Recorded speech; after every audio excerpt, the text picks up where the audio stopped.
gravity, any day above ground, live it. Well, it's any evening above ground, live it now. Hope you all had a great day today. Sorry I was a little late, but that shower felt great. We got to talk about this, family. Now, I'm driving home from work, and I'm going on X,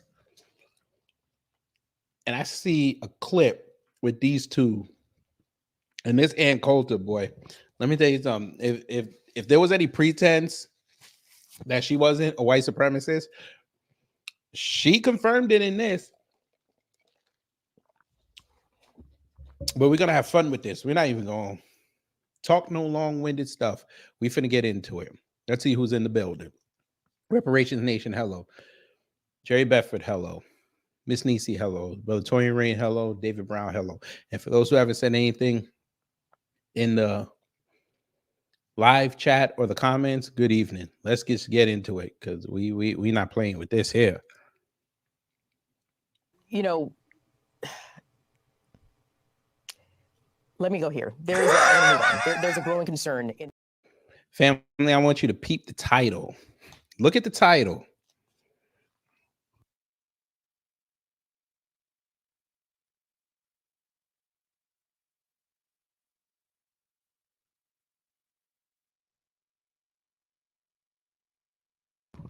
They're not even trying to be funny with it. They're just blatantly out there. And Coulter on the N-word, nationalism. All right. The Truth Podcast. Okay. We're going to see how much truth you tell in this. So Vivek, softer than Japanese cake. Let's begin. Fair use. The music sucks already. Say anymore, but I'm going to say it. Nationalist. It doesn't have to be a bad word. Word that you're not allowed to say anymore, but I'm going to say it. That's the Rob Smith smile right there. I got something for him too. There's an N word that you're not allowed to say anymore, but I'm going to say it. Nationalist. You hear him? There's an N word you're not supposed to say. Nationalist. Okay. So you're telling us that you like to say the N word, the other one, I'm sure. Okay, sir. Let's play the challenge game. I dare you to say it. Say it around us. I'm curious to see what the outcome is. I'm curious. We'll continue. It doesn't have to be a bad word.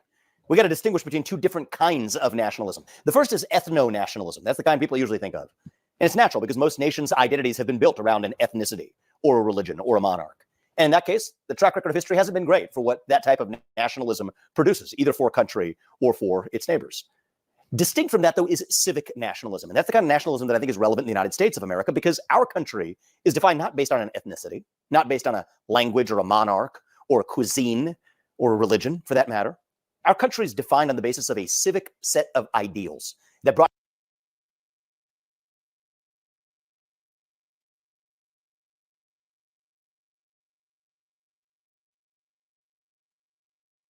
together a divided, polyglot, and yes, religiously diverse group of people 250 years ago.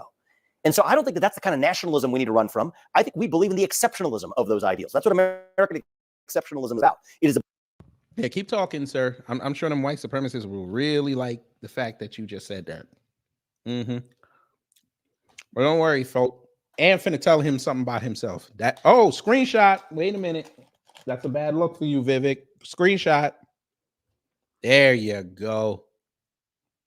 believe in the exceptionalism of the ideals that made this country great the first time around. And I think we're reaching an interesting fork in the road for the future of our conservative movement. You can leave behind the neocon, interventionist, surveillance state past of the conservative movement, but let's talk about where we're headed.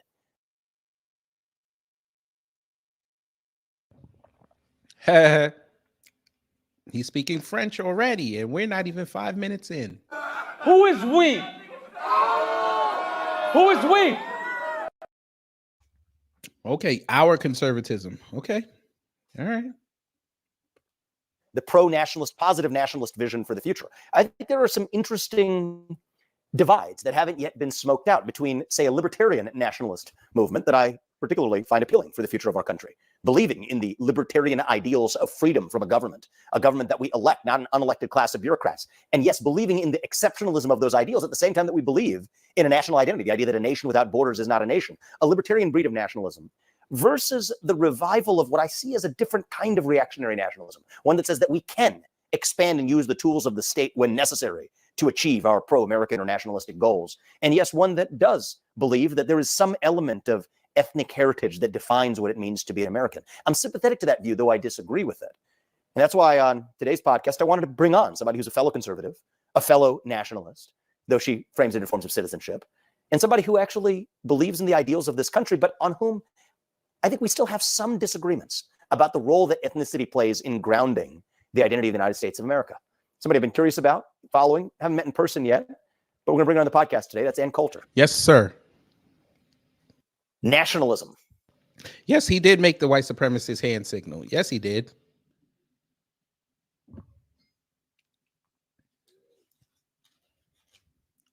But we're going to bring her on the podcast today. That's Ann Coulter. Nationalism. It's a touchy word. You're not supposed to say the N word anymore, but I'll say it. Nationalism. I don't think it has to be my good a God. bad word. He thinks he's so witty. Not in the American context. But there's two kinds of nationalism that I think we need to distinguish between. Historically, nationalism has been associated with ethno-nationalism. Why is that? Most nations are founded on the existence of a single ethnicity, at least as the backdrop of that nation's identity, a culture, a religious set of institutions, maybe a religion itself as a state religion, a monarch. These are the things that have historically grounded the identity of a nation. Well, nationalism refers to the idea of effectively viewing the exceptionalism of your nation relative to those around you and your national pride as an anchoring of your own identity. And that's led to, I would say, consequences throughout the course of human history that haven't always been great as judged by posterity. You could think about single-handed dictators for much of American history and global history that have been defined on the back of being nationalist. Well, I don't think that that's necessarily the definition that needs to apply in the American context of civic nationalism. Beautiful thing about America is that we're not a country defined on the basis of necessarily a single cuisine or a single ethnicity or a single religion, but we're a nation defined on a single set of ideals that brought together a divided polyglot and, yes, even religiously diverse group of people 250 years ago. And so I think that's what's at stake in the context of being an American nationalist, is whether or not you're committed to those civic ideals. Okay. I'm sorry, family. I got to do it. I don't know what the hell he's talking about. He's just talking just to talk. That's a different question from being an ethno-nationalist. Now, I do think that there are many now in our conservative movement, as we look to the future of a conservative movement that puts aside the historical neocon baggage of interventionist foreign policy and a domestic surveillance state, put that to the past. I think we're headed to a future where we still have to define what the different branches of a pro-nationalist conservative vision are here in the United States. I see the emergence of a strain that's skeptical of civic nationalism, believes that civic nationalism is really just a siren song, something that we can't really hang our hat on. It's too thin to anchor our identity to. A vision that says, you know what, somebody who has been here as long as fourth or fifth or sixth generation as an American, descended from people who have been here a long time ago, have a different claim on this country than somebody who may have come here as an immigrant. Yes, went through the oath of pledging allegiance to this country, but nonetheless haven't yet vested in citizenship in the same way as somebody who inherits a country that's more than just an economic zone. And I think it's an interesting discussion to have. I think the future of the conservative movement depends on where we land here.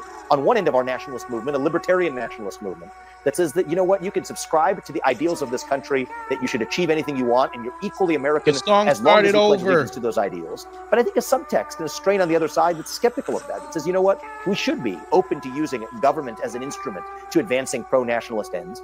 And there is a difference in how American you really are, depending on how long you've been here. And I think we ought to smoke that discussion out and have that open dialogue in a way that's been uncomfortable because of the Overton window that we accept around these topics. And I think we would be best served taking a truck and driving it through that Overton window so we can actually have an honest discussion about the future of where the conservative movement is headed from here, not just on the issue of national identity or nationalism or immigration, but more broadly.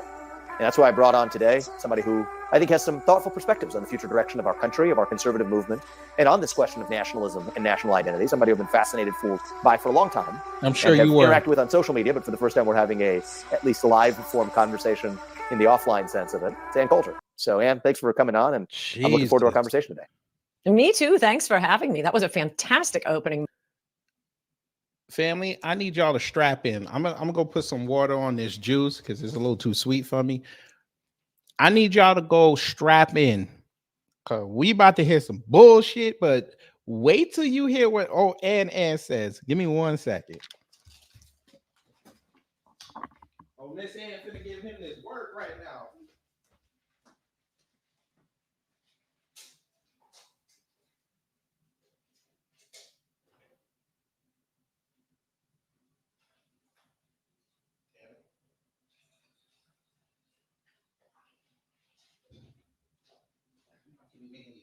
is so damn sweet. Jesus. Much better. Jesus. It's like they're afraid of water. I don't understand. All right, here we go. Why not solve for the actual target that you and I both care about, which is loyalty and an understanding of what you're actually pledging loyalty to, rather than using what I would argue is a left-like false proxy target that you use to Oh solve my for the same good thing. God. What is he talking about? First of all, what you just said, what you started with there, if liberals, you say you love diversity so much, but it's diversity of ethnicity and not diversity of thought. If what you want is diversity, you need to have diversity. You should be focusing on diversity of thought. That was the essay I wrote for my law school application essay, and my mentor at Cornell read it and just threw it over his shoulder and said, "Fine, take the flamboyant route." So anyway, that's what I argued, lo, these many years ago. Yes, couldn't agree with you more. And no, of course, they don't care about diversity. Number two, I mean, it isn't really true that the seventh generation WASPs are voting worse than the immigrants. One of the problems with the immigrants we've been taking in, actually probably any immigrant, but definitely 90% of legal immigrants come from the third world. They're used to authoritarian governments. They block votes. And every 4 years, I have to hear about how, no, I think we're going to take the Hispanic vote this year. I think we're going to get the Asian vote. No, you're not Republicans. Every election is decided by slight movements of the white vote. Now, the fact that the white vote is that close, yeah, okay, I hate 50% of them, but they're the ones who change their mind and look at the different candidates. It's much more easy to boss around people who've come from an authoritarian culture. And yes, take your point that this is, at least for this one position, president, you are looking at something other than just what the person actually believes. But nobody really knows what a person actually believes. So why not have a fail-safe? I want to hear you say it. And I'd also be more comfortable if you're third generation and have some English or British blood in you. Mm-hmm. I understand the view. I think I understand the view. I think it's a far less effective way of achieving the same goal. My question on the immigration point, though, is how do your views change on that legal immigration paradigm? Oh, hold on. Did a better this job thing skipped. My bad. Whereas, watch. This thing skipped. My fault. I didn't even know it skipped. Lots of things to talk about there. Oh, and I agreed with many progress, and I guess I can call you into disagreeing with opening monologue. I'm looking forward to our conversation today. Me too. Thanks for having me. That was a fantastic opening monologue. I too am a fan of yours. So I'm going to make a point of disagreeing with you so that it will be fun. You are so bright and articulate, and I guess I can call you articulate since you're not an American black. Hey, how did we get into it? Huh? How did we get into it?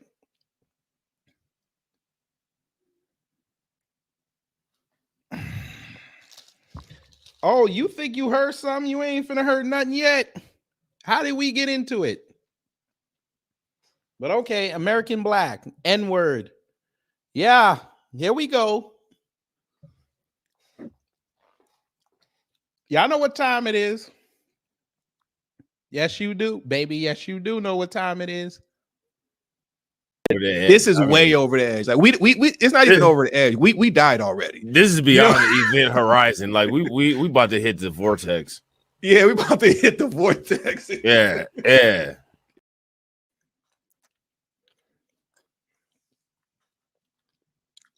Brother Torian, you ain't heard nothing yet. You ain't heard nothing yet. Y'all, let me tell y'all something. And I shouldn't even Iggy this. Y'all finna fall out of your seat in the next 20 seconds. I promise you. I'm gonna get on camera because I want to see y'all's reaction. And I want you to see my reaction when you hear what she's about to tell this man. Here we go. Strap in. Can't say that about them. That's derogatory. And that was a great opening segment. Lots of things to talk about there. Oh, and I agreed with many, many things you said during, in fact, probably more than most other candidates when you were running for president. But I still would not have voted for you. Tell them why. Because you're an Indian. Well, damn.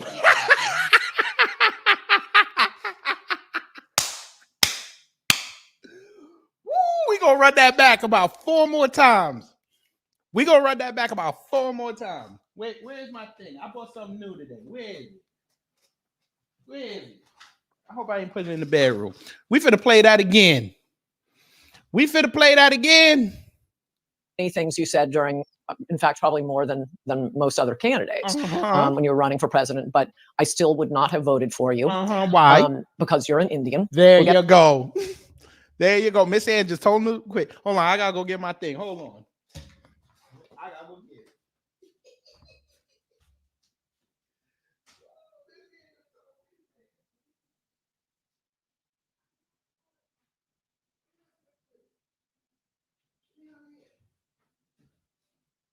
She said, "What the whole bag here? What the hell is it?"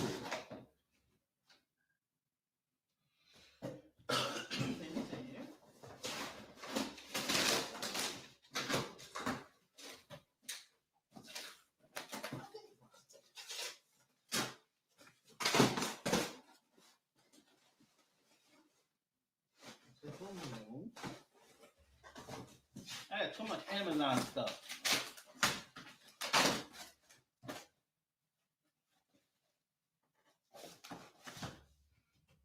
They didn't send it? Oh, I'm gonna spaz out on them one time. Oh, hell no. They didn't send it? Ain't that a bitch?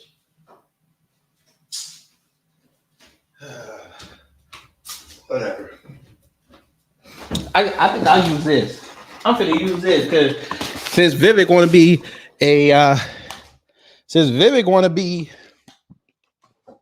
be a proud American. He want to be a good old American boy. Hey, Miss Angela told you, sir. Fuck this hat. Miss Ann told you, sir.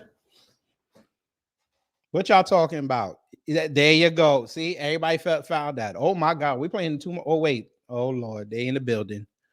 Troubleman twins are in the building. I seen them. Y'all tried to hide. I seen y'all. I seen y'all. Wait. Oh no, that wasn't her. That was just Val. My bad. I thought I saw Carla. But yeah. One more time, 2 more times actually.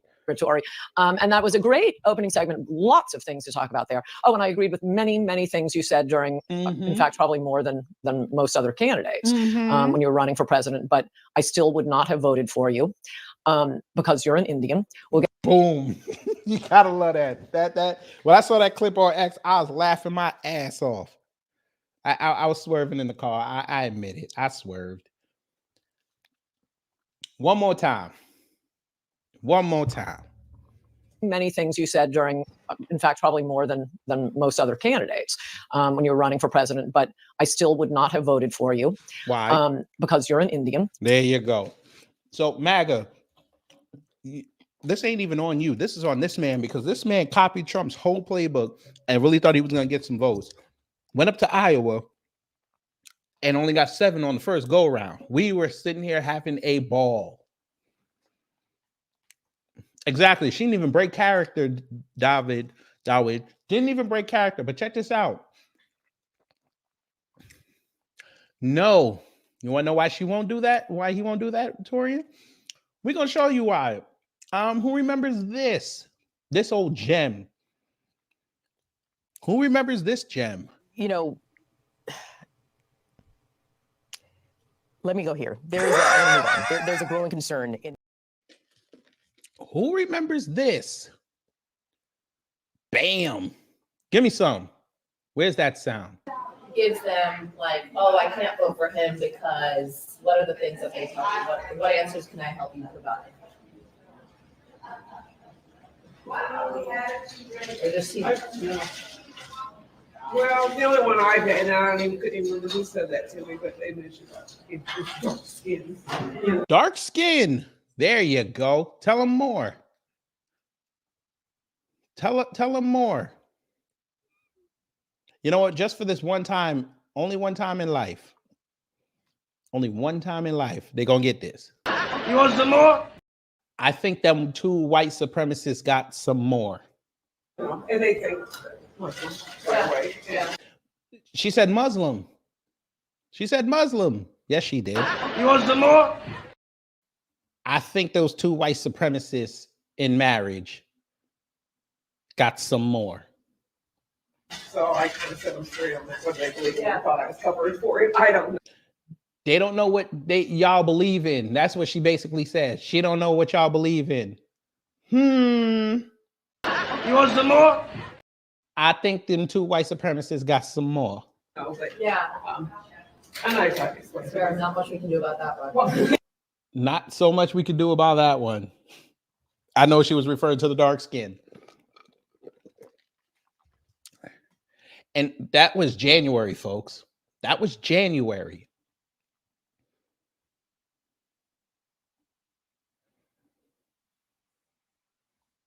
And here we are 4 months later, almost to the day. And Miss Ann, what did you tell old Vivek softer than Japanese cake? What'd you tell him? It's derogatory. And that was a great opening segment. Lots of things to talk about there. Oh, and I agreed with many, many things you said during, in fact, probably more than most other candidates when you were running for president. But I still would not have voted for you because you're an Indian. That's right. And he was on and on, jiggly puffing about ethnicity. They don't respect you, sir. They never did.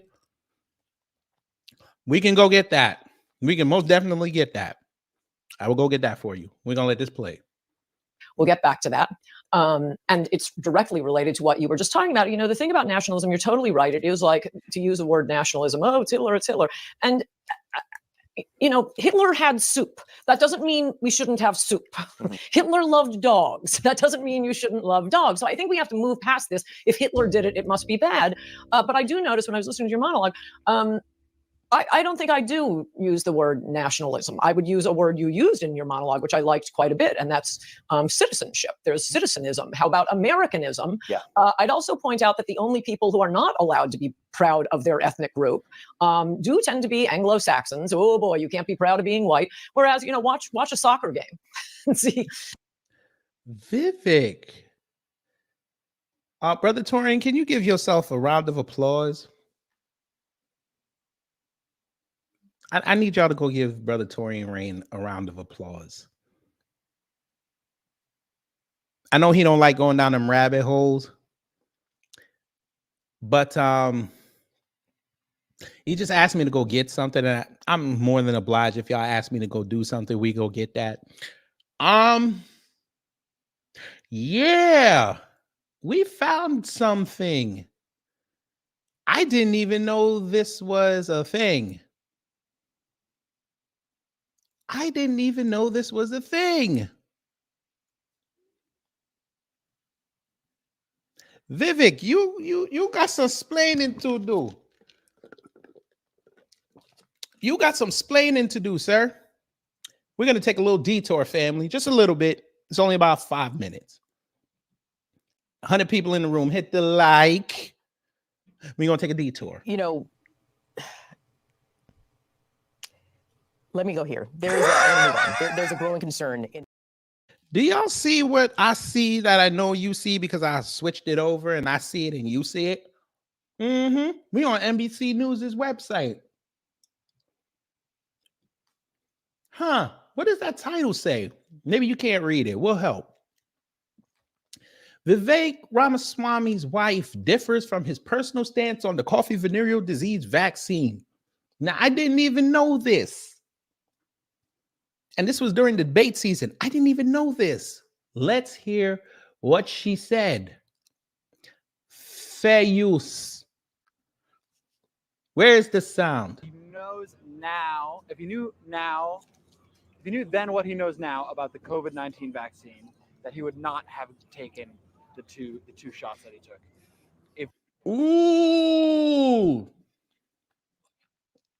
Because I always wondered why he never said anything about that. And I did speculate that he did take it. But I'm glad him and his wife is out here snitching on him and the news. Continue. If you knew then what you knew now, would you take COVID-19 vaccine? That's a great question. And I think the most important thing for me as a surgeon, when I think about recommending things to my patients, is their autonomy. I think of my responsibility as telling them, this is what I think are the benefits. This is what we know about this. this whatever we're recommending. This is what I think are the benefits, and these are what we know are the risks. This is what we don't know.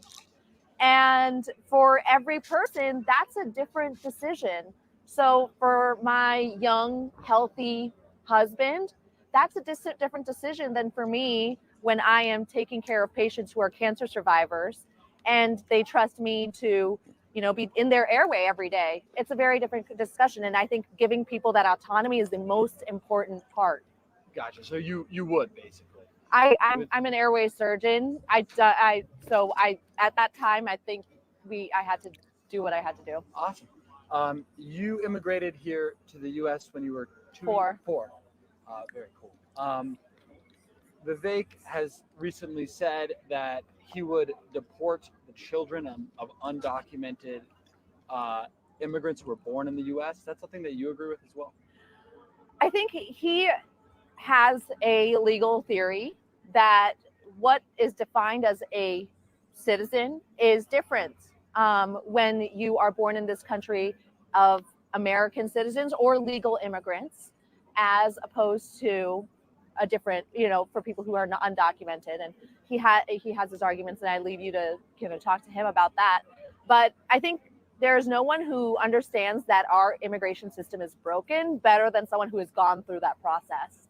And definitely things need to be changed. And I think who would that be, man? You were 4 when you got here, so you didn't have to go through that. Really, you probably don't even remember it.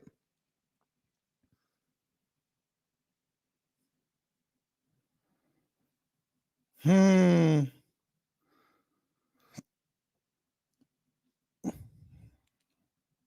has some bold ideas to do that. Gotcha. Do you think that, I guess, I kind of want to know like how you feel. Sorry, that's the tractor pull. when I first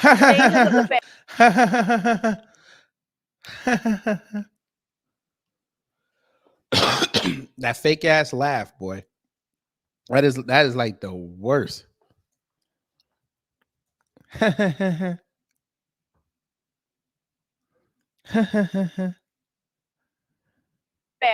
Yeah. So like I'm just trying to understand where some of the discrepancies are between what he believes and what you believe. Mm-hmm. So like, for example, the war in Ukraine, do you think that there's a chance that the reason we're involved is because of Hunter Biden's Burisma deal, or like how do you interpret the war in Ukraine? I mean, to be fair, I have not thought as deeply as Vivek does about these topics, but I do know that we as Vivek and I both think very deeply and pray for the people of Ukraine. There you go. That's why MAGA didn't vote for you. That's exactly why MAGA didn't vote for your husband. That's one of the main reasons.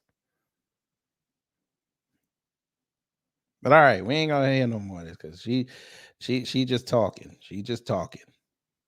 All right, let's get back to this. Venezuela, we're Mexicans. It's funny. Hispanics don't even think of themselves as Hispanics. They think of themselves as the country they're from. I think French feel very proud to be French. We saw Macron expressly objecting wokeness on the grounds that this is an American institution. We're not going to import this. So you do see basically every other ethnic group very proud of their ethnic group.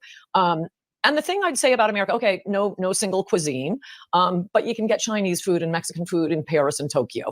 Food has definitely migrated across countries. There is a core national identity that is the identity of the WASP. And that doesn't mean we can't take anyone else in. A Sri Lanka. Who picked up on what she just said? We're going to play this again. Has definitely migrated across countries. There is a core national identity that is the identity of the WASP, and that doesn't. Jesus Christ, Vivek! I know you regretted this interview after you were done. I know you regretted it, bruh.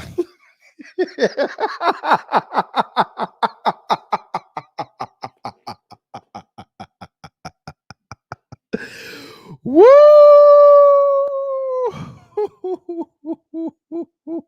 This is beautiful.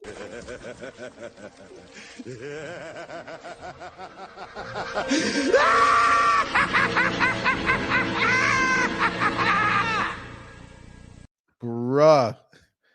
She is barring this man to death. White Anglo-Saxon piece of shit. WA stands for White Anglo-Saxon punk. Yo, she is barring this man to death. Bruh, she not even letting this man, yo, she if she was a battle rapper, she spin her around, and then when the other motherfucker started spinning her around, she'd be like this. It's a round. It's a rap for your round, and a rap for your round. I'll let a round rap around every rap around till it's rap around. This rap around. I'll rap around a round rap. I'll let a round rap around round. How you gonna get around that?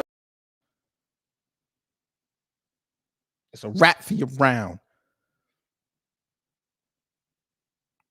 And a rap for your round. She fuck around and say, not only is a rap for your round, but a rap for your head. Oops. Oh, I'm gonna get in trouble. I'm gonna get in trouble. What the hell? What the hell? What the? Bruh. Bruh. Ooh.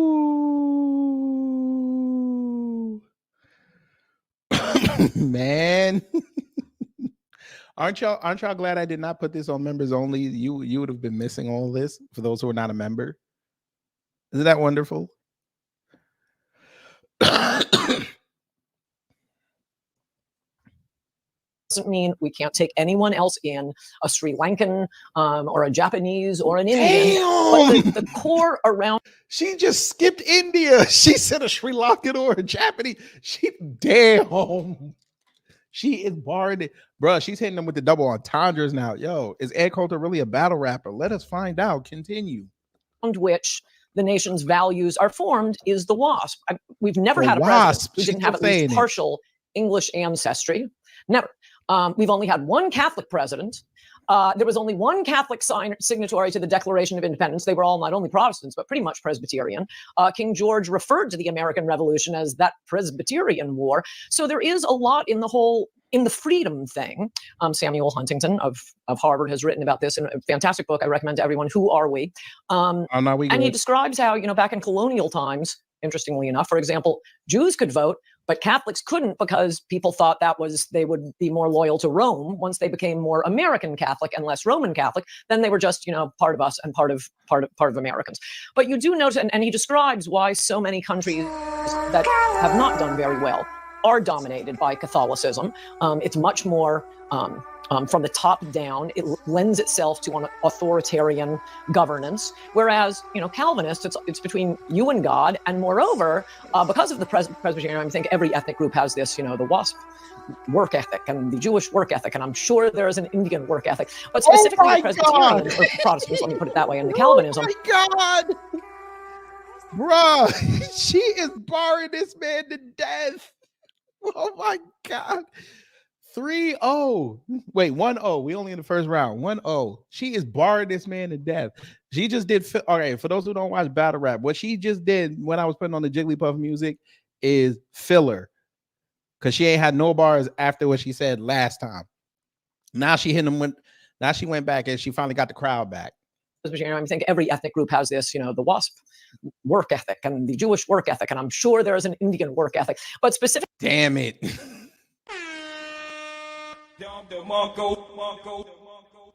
Jesus. Yo, she is giving this. Not only is she barring this man to death, JJ Walker in the background hyping her up. I ain't even gonna hold you.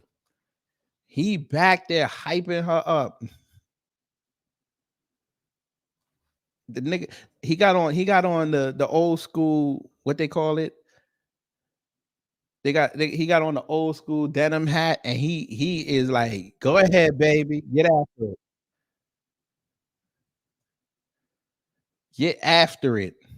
Aren't you glad you let your fingers do the walking? Because you got kids that dynamite doing the talking. She is barring this man to death. How is he going to survive? Do you realize she talks for how long she been talking? She's been talking for 3 minutes. Damn near 4 minutes. and she was just barring this man to death. Jesus. Oh my God. Make sure you hit the like. 130 people. We getting after it. Hit the like. Make sure you tell your friends. We're gonna open the phone line, maybe. You see how late it get. Particularly with Presbyterians or Protestants, let me put it that way, in the Calvinism. She said, I thought she said pescatarians for a minute. It must be late. Anyway, continue. Even though it might not be theologically true, but the idea that you are part of the chosen and you prove that by being successful, it's almost the reverse in Catholic countries, not so much this country because American Catholics have basically become Protestants. And that is this worship of being poor, as if you are closer to God because you're poor. That's not the way to create a like on the go developing country. Mm-hmm. No, I think that's an interesting tour through that historical lane, but I want to pick on one point you said, which is citizenship, right? Let's talk about what does it mean to be a citizen of a nation? And it's interesting, if a lot of people trip up on this, they'll say, well, it means what you get, right? Do I get to vote or do I get some other claim? Mm-hmm. And that doesn't really work. Actually, if you look at most of American history, for example, women were citizens long before women could vote, right? Mm-hmm. And so it's not about what he put the pen down. Oh shit! In my book, and I think that this is true with the American conception of citizenship. I think it's true of the Roman conception of citizenship. Is it's about your loyalty, actually. Yes. To whom do you actually pledge loyalty? And so I think you and I share that in common. Actually, I've never asked you this, Andy. Vivek, I assume Vivek, you need to go talk to your daddy about that because he's still not a citizen. He grifting off his visa. I think you need to go handle it. Never mind. From seeing the things you said, tell me if I'm right about this. You're probably against the existence of dual citizenship as a concept. Is that fair to say? Yes. Yes. You and I share that in common. Outrageous. Bruh, you met. Oh Lord. No, he did not just go put his father under the bus again. This man just threw his father under the Calcutta Express again.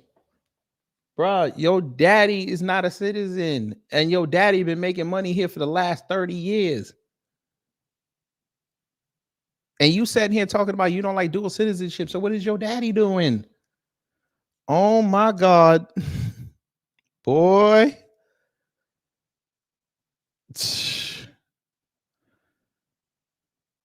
Look at this.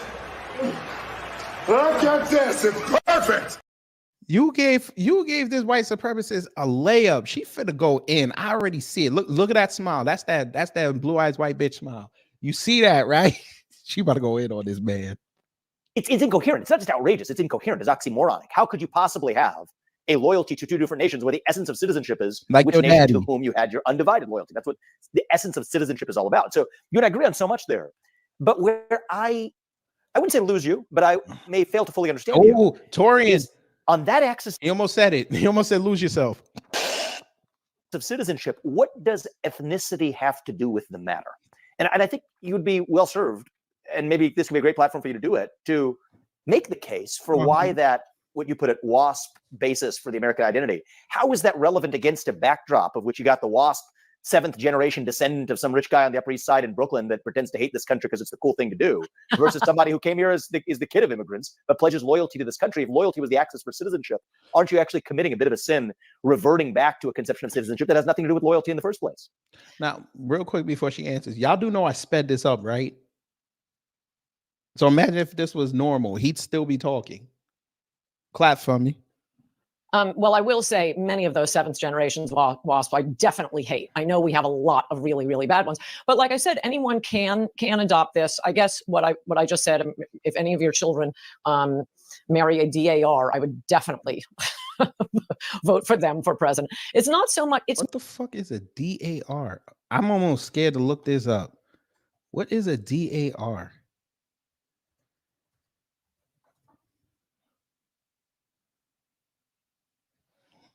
I'm almost scared.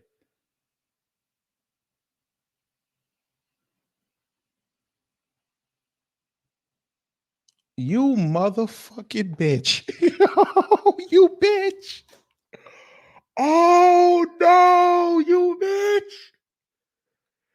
Daughters of the American Revolution, a white woman. Oh my God, she barring this man to death.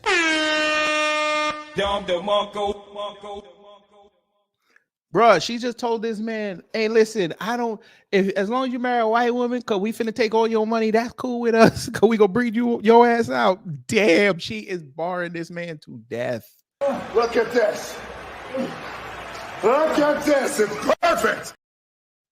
Bruh, she is giving this man. I learned something new tonight. I didn't even know. I just called them Daughters of the Confederacy. I didn't even know Dar was a thing, but all right. She is, bruh. This is bad, man.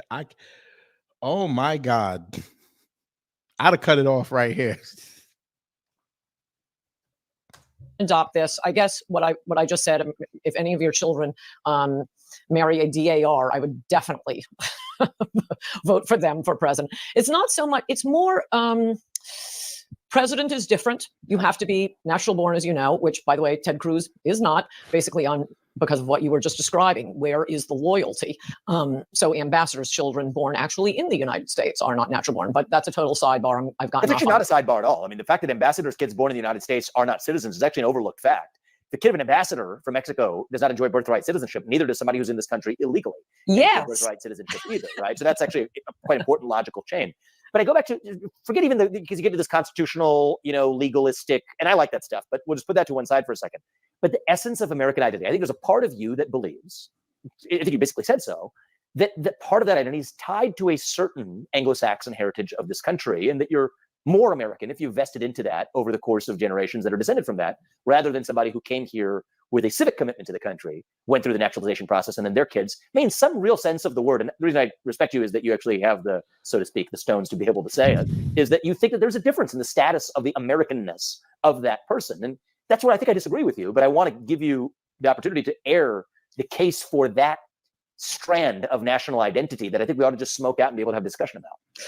Well, the reason I mentioned the natural born citizen is I'm only talking about president of the United States. So obviously the framers thought there was something different about being president, the one man who holds one entire branch of government in his hands. It isn't to say anything about who could be a Supreme Court justice, and they have a little more power than the president, by the way, or secretary of state or governor, or obviously senator or any other position, but president, and I guess by extension, vice president. That is something that the framers did think was so important that you had this deep generation-wide loyalty. And why would they think that?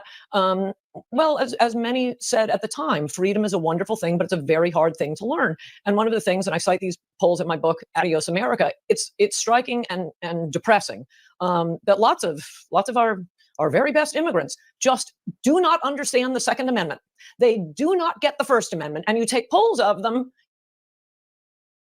should you have a right to bear arms? Should hate speech be banned? And it's noticeable that large percentages of immigrants and children of immigrants really don't get that. And I think that is the point of having natural born citizen only for president, that this is a really delicate thing we have, this freedom to bear arms and there being no such thing as hate speech. And it's just an additional little safeguard. Here's my question for you on that is, because the left is actually very good at using what I call proxy logic. I reject proxy logic, but the left is actually very good at this. They'll say we need diversity in a corporate institution. So we're going to select for diversity of thought, not by screening candidates for the diversity of their thoughts, but by screening them for the diversity of their skin color, which is a really curious thing. If you care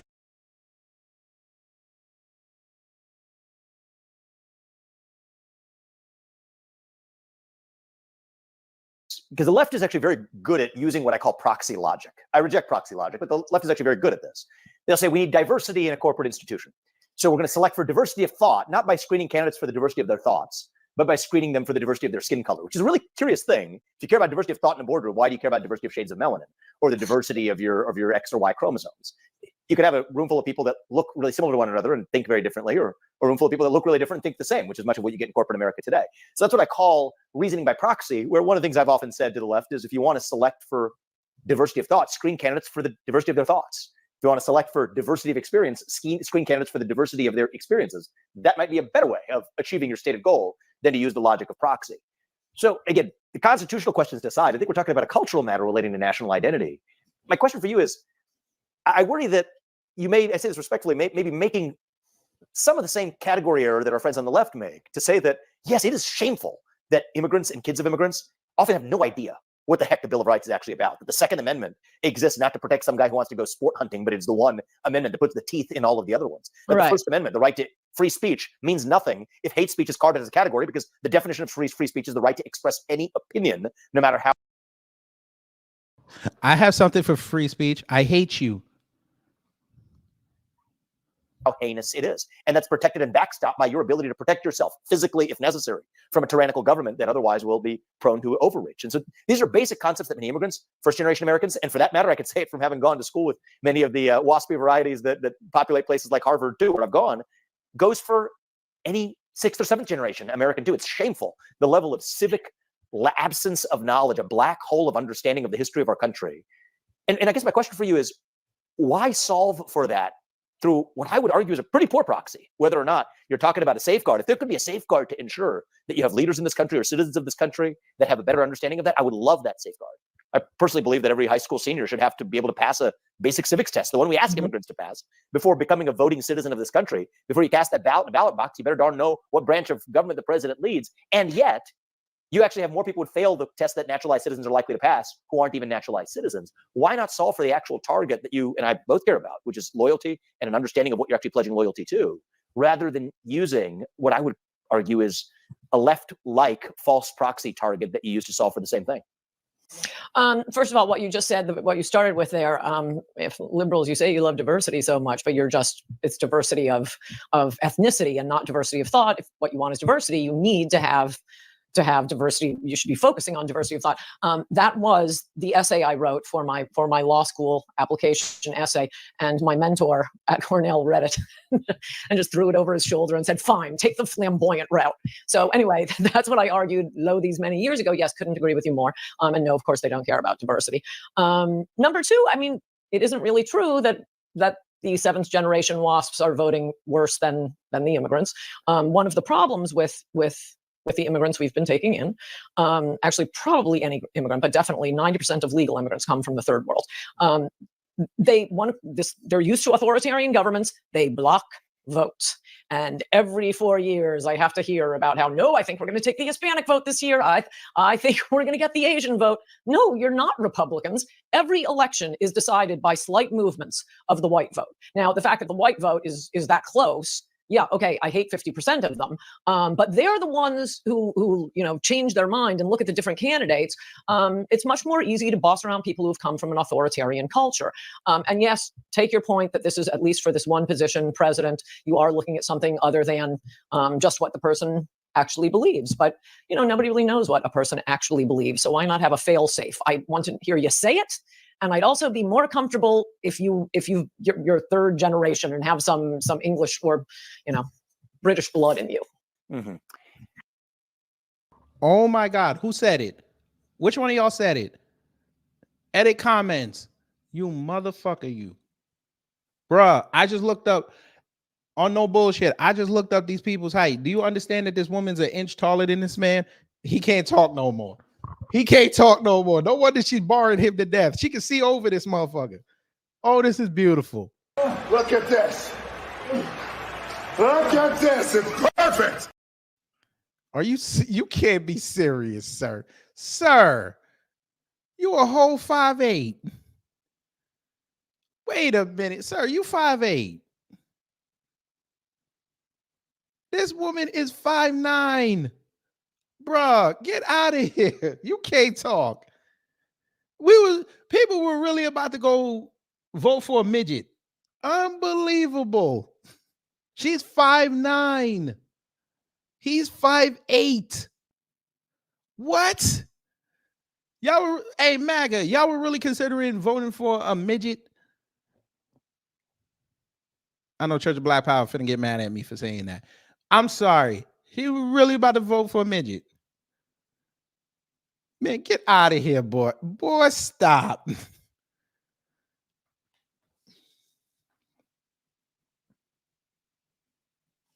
Man, you better get on. Shh. So she put on some high heels. She dunk on this motherfucker. All right. Woo. Let's continue. Yeah, I understand the view. I think I understand the view. I think it's far less effective way of achieving the same goal. My question on the immigration point, though, is how do your views change on that legal immigration paradigm if we actually did a better job of selecting for who actually gets to come to this country? Selecting. Do you hear selecting? Here we go. Sounds real nationalist. Go ahead. Something totally, yes, it would be something totally, totally different. I want to go back to Teddy Kennedy's 1965 Act rules, where, as I've said many times, I'm so sorry if I'm boring you at this point, pre-1965 immigrants were so much better than we are. We ought to be bringing in people. I mean, immigration is just a government policy like any other taxes or import, export fees. It's just a government policy. It ought to be used to help the people already here. So I keep saying we ought to be getting our average up. Let's bring in people better than us. And that's what it actually kicked in around 1970. So pre-1970 immigrants were better educated, made more money, bought more houses. Oh my gosh, did that change after Teddy Kennedy's Immigration Act? Now 9% of, as Trump says, legal immigrants are from the third world. There isn't that much difference. Damn. Hey, you tethers. This white woman just went in on you. Hey, Vivek, softer than Japanese cake. She just went in on your daddy too, and your mama. And you sat there with that sly look on your face, bruh. She is barring this man to death.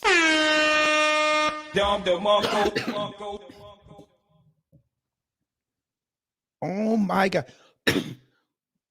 She just said, so understand, earlier she said we should be bringing in Sri Lankans, we should be bringing in Japanese. She considers those good immigrants. She bypassed India. She's saying that Indian immigrants are third world and they should not be here. She is telling y'all this right to his man. Oh my God. How, bruh. The next 2 days, my content, Lord. Wait till y'all hear what I got to say about Rob Smith, man. Oh my God. Look at this. Look at this. It's perfect. My God. And you still talking to her. You're still talking. She is barring you to death, and she's basically calling you an illegal immigrant that's not worthy to be here. And you still talking to her. Go ahead. You're a glutton for punishment. Go ahead. Between legal and illegal in terms of the cultures they're coming from. And why is that? Because at the same time, the 1965 immigration passed, we also got LBJ's Great Society programs. So if you came here basically at any point from, I don't know, 1632 up until 1965, if you couldn't make it, you went home or you starved to death. There was no warm bath of welfare benefits that you would be sunk into. And most people don't know this, but about 30% of the prized Ellis Island immigrants went home. 60% of it. I think she just put y'all FBAs and ADOS and Freedmen over.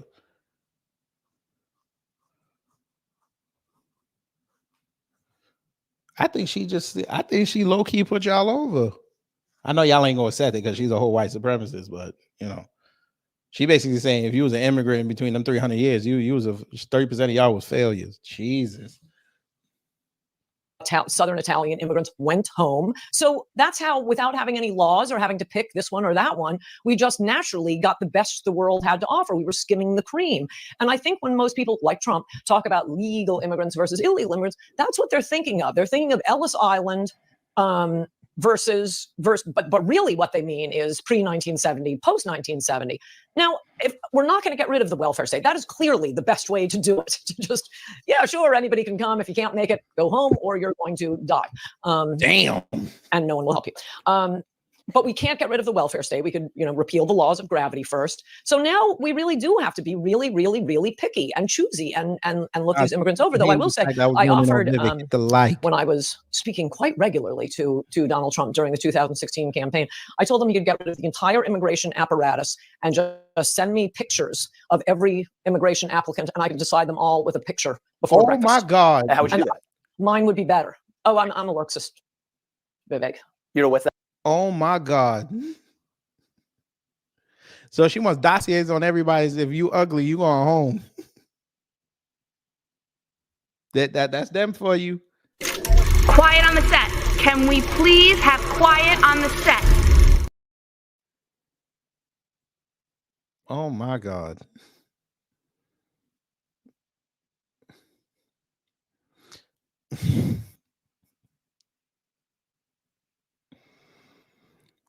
Whoo. And he's still sitting here talking to her. All right. That I'm a looksist, so I want young, healthy, good looking. Mm-hmm. Yeah. Young, healthy, good looking. Okay. Okay. Oh, you ugly muff. You better not come here and call the fuck around and send your ass back.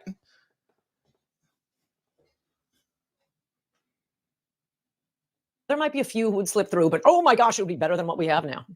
Yeah, and your point is you want to build a championship team. I'm not sure you could have better proxies. I believe we could talk about other proxies, but your point is we want to select for an immigration policy that best advances the interests of the citizens who are already here.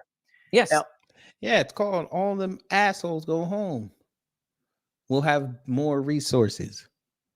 People's lives would improve drastically, quickly. Dare I say, with less people, Congress ain't gonna have no excuse not to give out reparations to the Black American cousins, because you'd have free up money, and traffic would be better, especially in places like Atlanta and Portland, because they said Portland is one of the worst places to travel. I think that would help. Suppose we have such a policy, roll that forward. And by the way, I don't have the same fatalism that you do with respect to that great society, the greatest misnomer in American political history of a set of policies. I think it is incumbent on us. Whatever we do with our immigration policies, irrespective of that, we're doomed unless we ultimately do the hard thing and take aim at Lyndon Johnson's destructive great society that we're paying for 60 years later. I'm not fatalistic about that. I think that the future existence of our country depends not just on tinkering around the edges of immigration policy, but doing the right thing at the heart of what's going on right here at home. But suppose maybe I will vote for you. Hell, are you I mean, it's just incumbent. It's a future requirement for the continued existence of our country. Mm-hmm. My view is on the other side of that. And the reason I'm actually very empathetic to your point of view on probably this narrow sliver. I mean, rather than picking the 99% of things we already agree with, which would be rather boring, I thought it'd be interesting to focus on this sliver. But the reason I'm very sympathetic to the sliver where we disagree is that I understand it's the product of failed policies, of an immigration policy, even legal immigration policies that reward. I mean, what do we say we reward? We reward chance. We reward people who are willing to break the law. We reward people who are willing to lie, right? If you lie on an immigration application or an asylum application, that's the quality that's rewarded. So if those are the qualities rewarded in immigration policy, daddy. Stochastic randomness, willingness to lie, and then through illegal immigration, willingness to break the law, you get what you actually incentivize. So that's not surprising that that's what we have today. But I worry that the reaction, maybe the understandable reaction, but the reaction nonetheless of folks like yourself, bluntly, is to embrace an artificial vision of American identity that serves as an antidote to the thing that we actually are trying to solve in this country, but actually then may miss the real target, which is to no, this is who we are. And it's manifest itself through failed immigration policies and failed domestic policies in this country that we would rather confront by actually reviving the Constitution that our founding fathers set into motion and the beliefs of our founding fathers. This motherfucker talk like somebody ain't listening to him. What are you talking about? You really got Vivek. If nothing else, man, you don't want to listen to the black man. I get it, because I'm smarter than you. I get it. Sir, you need to, when you ask these questions, you need to be more succinct. It's got to be more linear. You going on these tangents just to get to the meat of your question. Nobody cares about these anecdotes that you're putting out there. Nobody cares.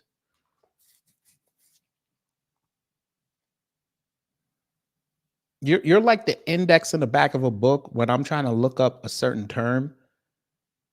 And when I finally find it, I get 2 paragraphs that you wrote before you tell me the page. I don't want to hear this. Ask your question and move it along. Jesus Christ. And Thomas Jefferson said, what is it? The tree of liberty is fed every generation by the blood of tyrants. Oh my God. Now he's going to Thomas Jefferson. Thomas Jefferson would have had you, your daddy, your brother, and your mama back on the first thing smoking to India. Because he would have thought you were not the T word. He would have thought you were a spy for Britain. If you're lucky, he might have sent you to the Caribbean. You might have showed up. Your people might have showed up generations later as a bunch of Trinidadians or Guyanese. We suggest that our founding fathers weren't, you either believe they were crazy or you believe they were right, and I believe they were right, not crazy. That's what we should focus on rather than this, I think, understandable but somewhat regrettable reinvention of an American identity that I just don't think Thomas Jefferson. Hang on. It wasn't gay. And I saw the Troubleman twins. They in the building. Jesse Kilgore. No.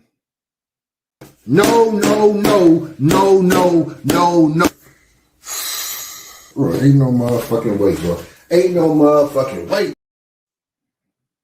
Bro, you really, wait a minute. You really look at her face.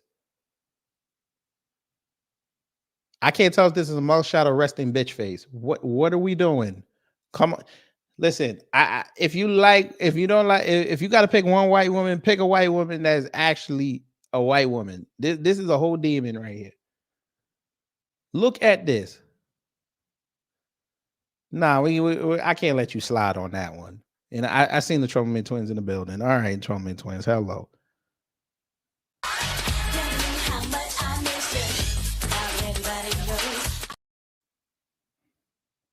Jefferson particularly shared at the time he wrote the Declaration of Independence.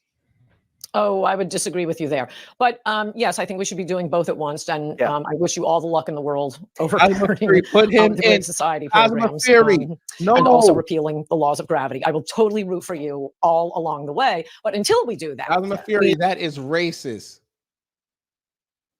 That is racist. I will not allow that on my show. How dare you, sir? How dare you? I know y'all didn't do this. Who mans is this? Cosmo Fury, how dare you? You done fucked up the whole show. No, you didn't.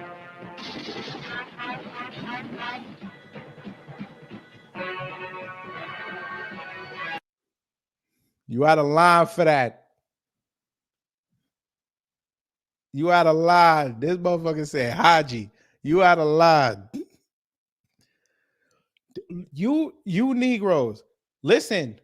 Y'all better stop. Y'all gonna get, they ain't gonna give me the chat if y'all keep going on like that. Listen, I'll find you a better white granny. I'll give you a perfect white granny since you want a white granny. Go get Stormy Daniels. Go ahead. This motherfucker said opioid eyes. Lord have mercy. Y'all better stop. Nigga said she looked like John Kerry. Y'all better stop.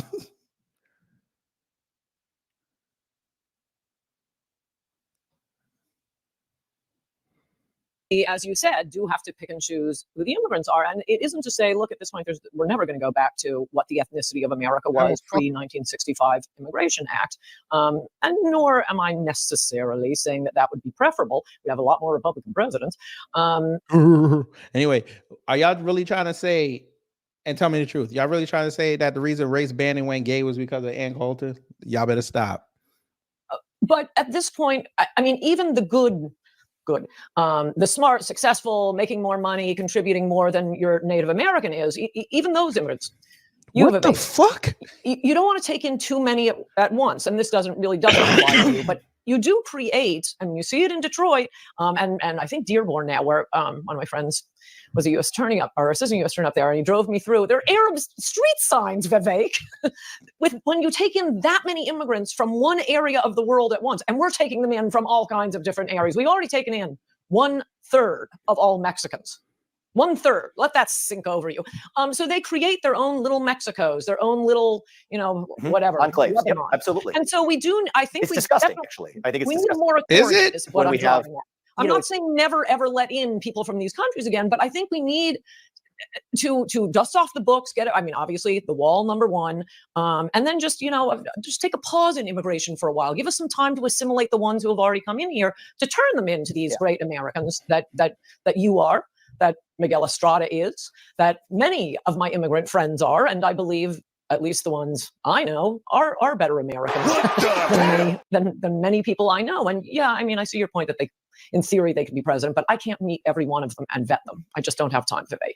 The electoral process, believe me, you could say a lot about that Iowa process, but that's a discussion for another day. So let's talk about this question of dual citizenship, if you will. What was that jump cut? Did you see that? That's a bad jump cut. I just don't have time, Vivek. The electoral process, believe me, you could say a lot about that Iowa process, but that's a discussion for another day. So let's talk about this question. That is a bad jump cut. It doesn't even flow. But y'all out of line. See, now y'all making me, now I'm going to be all xenophobic now. You see, y'all ain't shit.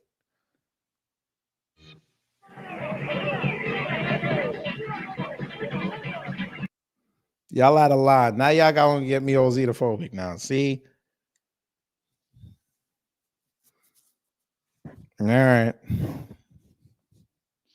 Of dual citizenship, if you will, right? Yeah, it's an interesting question. I mean, if somebody's working in Washington, D.C. or somebody's working as a federal bureaucrat, should they have to disclose whether they are loyal to a different country? Is that something that you think should be done in the United States today? No, it's appalling. I have a section on this in my book, Adios America. And I mean, we have American citizens who are holding political positions in other countries. That's crazy. Or serving even in the military of other countries. Yes. Well. Yes. No, that's crazy. That's crazy. Yeah. No. And at the beginning of Adios America, I mean, it's a beautiful quote. I won't remember it exactly, but Justice Brandeis, I think the first Jewish Supreme Court justice, or was it Frankfurt? Anyway, he used to preside over an Americanization ceremony for new immigrants. Point one, can you imagine having something called an Americanization ceremony today? No, that would be a hate crime. But anyway, he gave this beautiful speech. I don't know if he did it every year, but this beautiful speech about how becoming an American involves more than adopting the language, the clothes, the customs. You must align your interest 100% with the interests and the values of Americans. And I'm glad you said that. I'm very glad you said that. I'm glad. We're very glad. Aren't we glad, family? We are glad. You know why we're glad? Because, Ann, question, because you like to flip-flop a lot. Answer this for us one time. You know, let me go here. There's a growing concern. You had a lot to say years ago. You know that. Where is that clip? I had it up. I had it ready to go, and I lost it.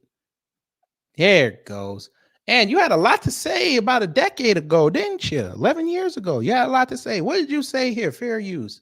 51, you write that various groups, feminist, gay rights groups, and those who are defending immigrants have commandeered the Black civil rights experience. Yes. What do you mean by that? Yes, I'm glad you asked that because I think it's one of the most important points of the book. I mean, I think the way liberals have treated Blacks like children and many of their policies have been harmful to Blacks. At least they got the beneficiary group right. We do have to, I mean, we shouldn't. There is the legacy of slavery and Jim Crow laws. We don't owe the homeless. We don't owe feminists. We don't owe women who are desirous of having abortions, but that's, or gays who want to get married to one another. That's what civil rights has become for much of the left. They dropped the Blacks after 5 minutes. Immigrant rights are not civil rights? No, I think civil rights are for Blacks. Funny. That would align with the interests of America. Making sure that Black people are getting the maximum benefits of civil rights. Even though I got conservatives out there saying that the Civil Rights Act of 64, sorry, is bullshit.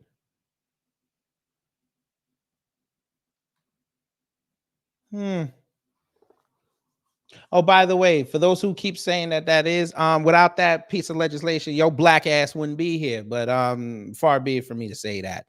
I say it again. Without that piece of legislation, your Black ass wouldn't be here. Hey, white boy, without that piece of legislation, you'd be getting fucked up in the streets. And you couldn't call no lawyer to help you. Without that piece of legislation, dare I say, your white ass wouldn't be able to be streaming on bullshit Rumble channels, crying about white folk being hemmed up out here. Jihad, that's great. Trump has the opportunity this year. So before you start trolling, figure out what year we're in and what the election cycle is, because you look stupid. Thank you so much. We're going to let you stay. But if you write something else dumb in the comment thread, you know where you're going to go. Wait, you're new here, so you don't know where to go. But we'll give you a surprise. Don't worry. You're dead ass kids. I warned you not to say anything stupid. And you didn't even give yourself a minute. So we know what where is my friend Torian? Where is he? You know where he, she, or it is going. We show everybody. Smoke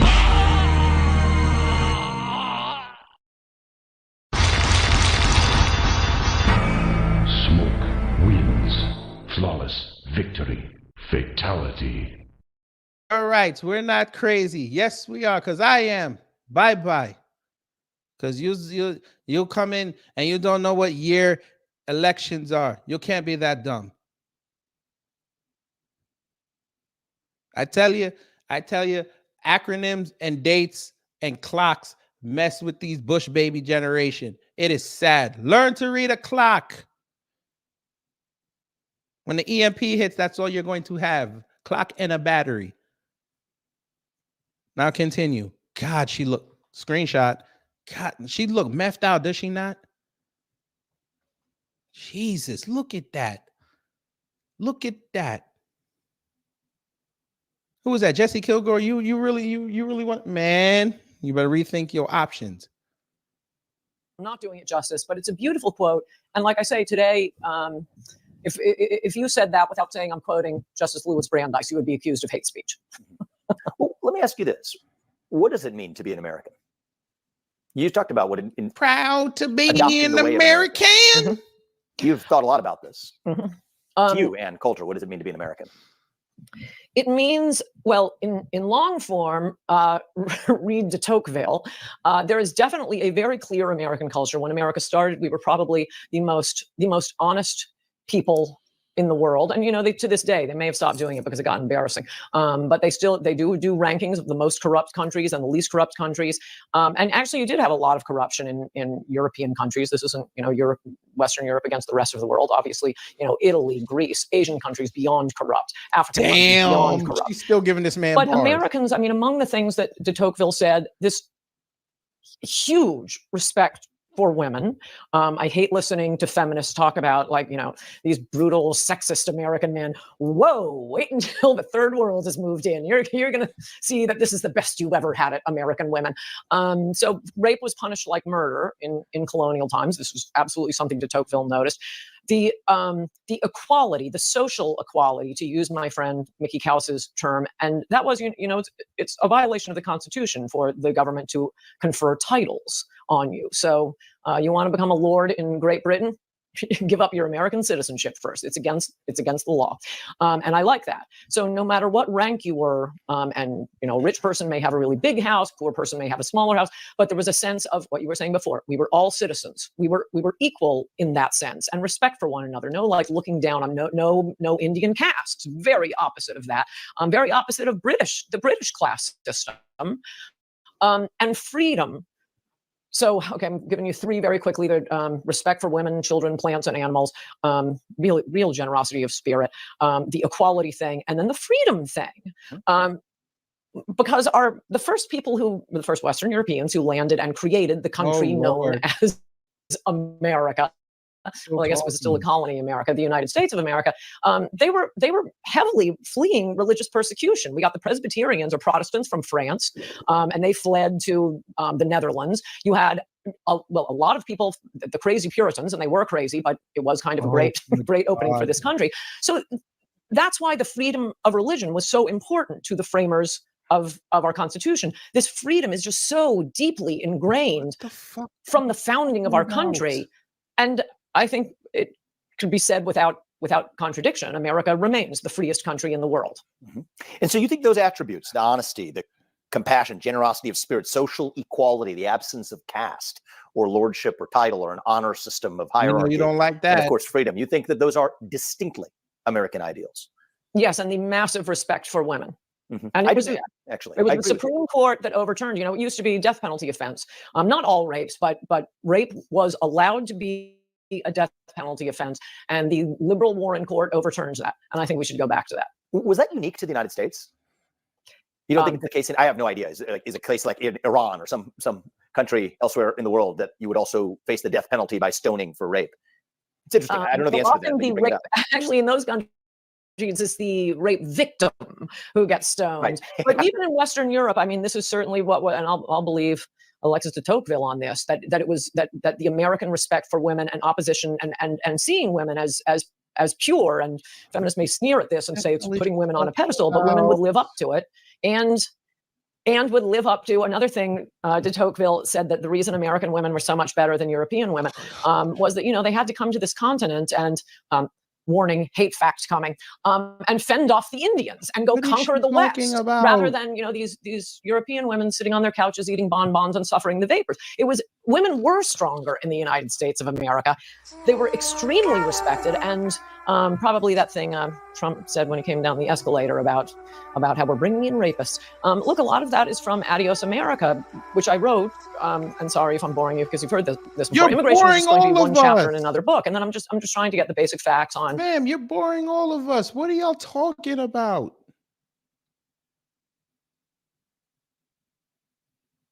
Pa for the corpse.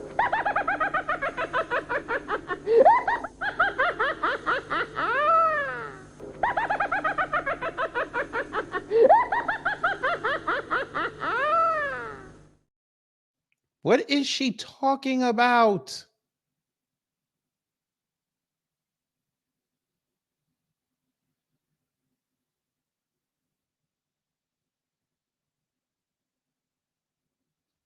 Immigration and crime. And I'm kind of a fanatical researcher, and the information is not there, Vivek. So I thought, oh my gosh, I've uncovered this huge conspiracy to hide immigrant crime from us. So I did there are other things you can look at, like prison populations. I'd have to wait for trial transcripts in a lot of cases and just search, Control F for the word interpreter to find out if this was an immigrant legal or illegal. And whoa, no, other cultures do not have our respect for women. In fact, there was one case that I mentioned in Adios America. A couple of Iraqi men had, and they were like, 50 years old, and they had a couple of 13-year-old girls sold to them by the girls' parents. They get prosecuted. This is someplace in the upper Midwest, maybe Wisconsin. And the attorneys for the men said, our clients had no idea this was against law. It was statutory rape. The girls were beneath the age of consent. They had no idea. It's not in the old country. And you have to understand that America is unique in the world this way. Yeah, I think we are unique in the world this way. And I think we're going to lose that. Mm-hmm. And so how do we preserve it? Wall and immigration moratorium and a massive assimilation program. So and I also think massive assimilation program. Okay. Okay. Quiet on the set. Can we please have quiet on the set? Assimilation.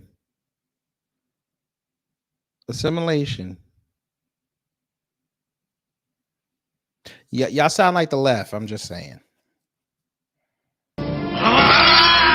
Cowards! All of them! Y'all are doing the same thing they do over there. No, you see, this is what I've been telling y'all for the last few years, family. There's no diversity of thought. I told y'all, whoever lost the election, they need to change. These idiots did not change. They're now they're doing what the left is doing. That's not a change. They're just more blatant with it now. Now they say, okay, we're going to just scrap everything. Let's start from the bottom and just rework everything. We're going to be out. We lost November 7th, November 8th. We're going to dust ourselves off, go to church. November 9th, we get into work because 2024 is around the corner. And as you get older, time moves quicker. We don't got that much time to save this country. They didn't do that.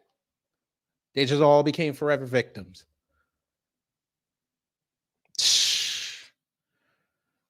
So let's assume that's a starting line, because that seems to me okay. That's basic. Suppose debating the merits of it. We could talk about the implementation of it. That's almost boring by comparison. What then? Right. I mean, you look at a lot of people occupying the grass of Columbia University or wherever it is. They're not actually about? The majority of them are not immigrants. And so what then? I think actually a lot hangs on the answer to that question. Actually, what percentage of the deranged anti-American spirit in this country is the consequence of somebody who immigrated to this country or is the kid of one? I personally, from what I see, and this may be an empirical question, so I'm not giving you empirics, I'm giving you my impression. believe that of the total set of people who are deranged in their anti-American conviction and passion for their ideology being guided by anti-Americanism at its core, and I think that is what's at work in this country, I think it is a minority, maybe a small minority, that are themselves either immigrants or the kids of immigrants. Do you think that that contention is false? I think it is completely false. Now, they aren't immigrants like Indian immigrants by and large. And you can't look at the group of, just count up the numbers for who the protesters are, though at least from all of the protests I've seen throughout Manhattan, no, it has heavily been. Do you think that people who knows, the group of themselves either immigrants or the kids of immigrants? Do you think that that contention is false? I think it is completely false. Now, they aren't immigrants like Indian immigrants by and large. Jesus Christ. Yo, she's just... How do you sit up here and let this woman play your homeland like this and you not fighting back? I get it. You gave up. I get it. Look, he praying to the God Vishnu right now. Look at him. Hands folded. He prayed. He really tried. Just call her what you really want to call her. What I've been trying to tell y'all to call her. I'm going to help you. I'm finna help you. I'm finna help you. I told you, call her the blue eyes white bitch. I'm telling you, you'd be okay. You would be okay. She is barring you to death, and you're not pushing back on nothing. You just sitting there and you just have your next long-winded question ready. No pushback. I know why it is no pushback, because she's not melanated. Or he's not melanated. This, my blue-eyed white dragon.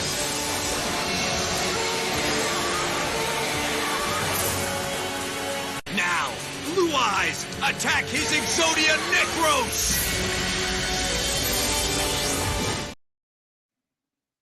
That blue-eyed white bitch is barring you to death, and you not pushing back because Miss Ann would get you canceled. But if this was a black woman talking like this and giving you that work, you'd be real sassy. And you can't look at the group of, just count up the numbers for who the protesters are, though at least from all of the protests I've seen throughout Manhattan, no, it has heavily been. Do you think the people who knows, watching they could the be first or BLM second generation, but they are heavily Muslim, but it's per capita. Oh, she said per capita. Here we go. Now it's going to get live. She said per capita. And she said Muslim. You hear him. Look at this. Look at this. It's perfect. I mean, there are a lot more Americans in America, or white Americans, let me put it that way. She did it again. How many Arab immigrants or Muslim immigrants do we have in the country compared to how many are participating in these protests? And wow, the ones I've seen, yeah. Hey, AAPI, she just per capita you. Hey, Diane Yap, I know that ain't your people, but you get outside, she just per capita you. Wait a minute. She's stealing your thunder. You ugly bitchu. She's pulling your move. She is taking away your copyright. I think you need to go check this woman. I think you two need to go have a space together. That I would pay to not even stream. I would just laugh and take the best clips. Bruh. Lauren Witzke talking about she want a straight white male as VP. Now we got Ann Coulter talking about white Americans all day. Get some. Together through the storm. Everybody, come take my hand. This world we'll take together through the storm. And I can't stop living this way. 'Cause I'm always ready. I won't let you out of my sight. Bruh. I mean, it's sort of arresting when you see just some douchebag white American kid doing what are you doing here? No, you're right. They totally hate America. If we could deport them, I would totally deport them. Just one interesting fact there is, and this is an empirical question, and it might be more true for this wave of post-October 7th stuff that's going on in the United States, as distinct from what I saw in this country in the aftermath of George Floyd's death in 2020. And this is really what I wouldn't say radicalized me, but certainly motivated me to take a different direction in my life in the business career that I was on. I was a CEO of a biotech company. Somehow there's an expectation that I make a statement on behalf of BLM, which I refused to do. Oh, I remember that. Good for you. There's a firestorm of controversy, and that took me on the journey that I've been in. But I remember looking at this very closely at the time. Yeah, and it ended with you getting embarrassed in Iowa in January. Not to mention the fact that they called you and your wife terrorists. You did all that. Understand, family, this government plant that you're watching, talking to Ann Coulter right now, got on the government's radar in 2004 from MSNBC asking questions to Al Sharpton. Fast forward to 2007, he starts an online business for students at Harvard. Okay, that's great.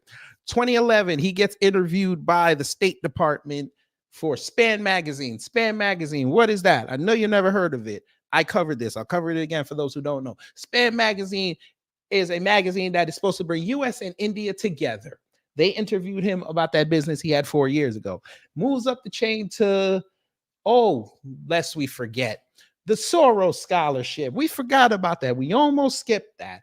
Took money from other immigrants, even though, here come the trolls. They're going to tell me that it was open for everybody, but he still took it because he needed the money, and he got outed for it when he talked to Mehdi Hassan on NBC that one Saturday morning, and he got outed because that dude pulled his tax returns. But okay, we was getting ahead of ourselves, but we're going to come back over there.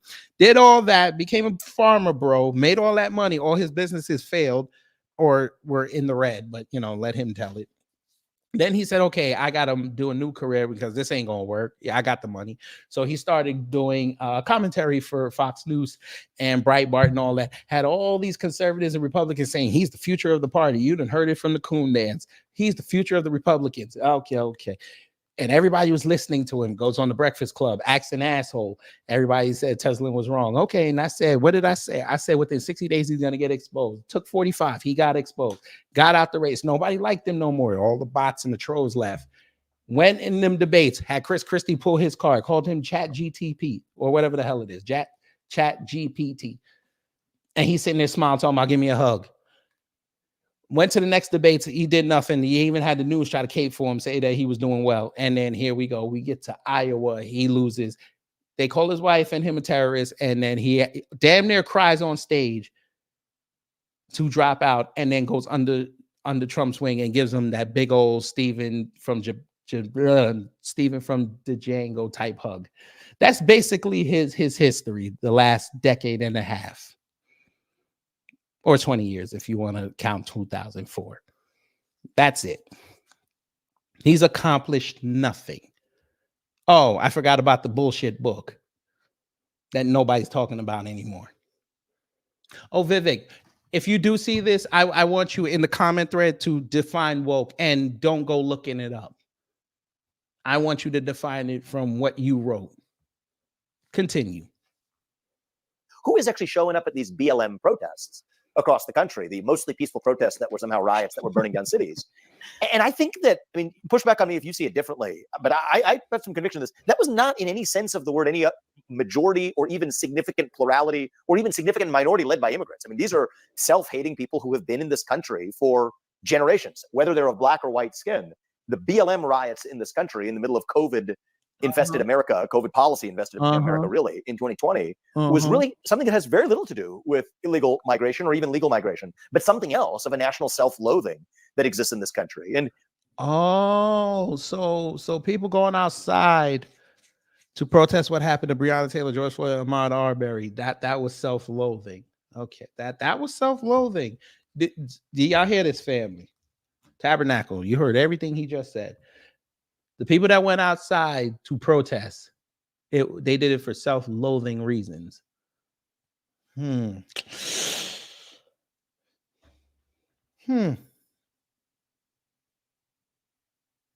look at his face.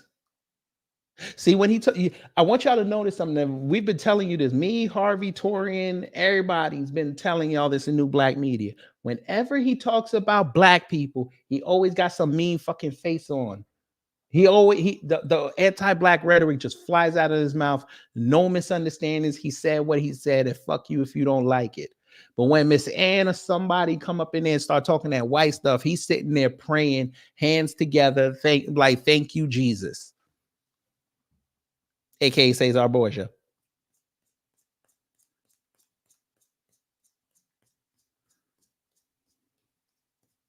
Even when I visited the south side of Chicago, and here we go. Here we go. South side of Chicago, went to go get the haircut. Here we go. We're going to hear about the haircut again. Okay. This motherfucker get a lineup and he think he into something.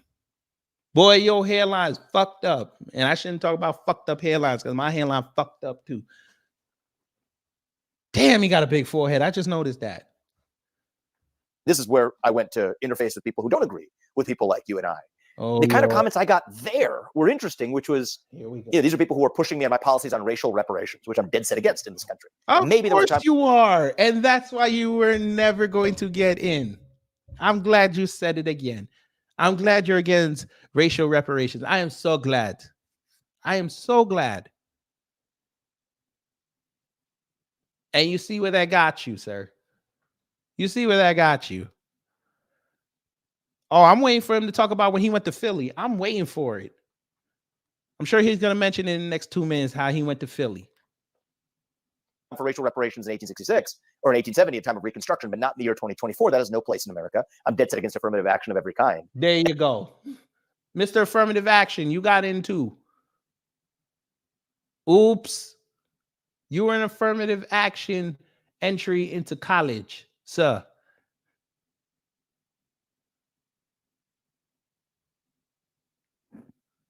Maybe you didn't know that. We help you. Yes, Harvard selected you because you were a minority. And they want to pad they want to pair their African American numbers so the government could keep giving them money. That's why. But, you know, you're not going to say that. You're going to say you got him because of merit, right? Mr. I led the discharge team at the hospital in my town. Like that's something impressive. Huh. And the thing I was told more than once, and not particularly in civil terms, was that this country was built on the back of my ancestors and not yours, which I think is really interesting. It's fascinating. That is when were your ancestors here, sir? Show us on the census where your ancestors were here, sir. Please, we would like to know this. When were your ancestors here with the cousins? When was this? How did you move around? I would like to know this. I think was a better representation of what was represented in the violent riots of the post-George Floyd death, BLM riots of 2020. And yet there's an element of that to me feels familiar in at least a strain. Where's your red what and underlies your own vision of American identity too, which is what I think is fascinating and just worth exploring.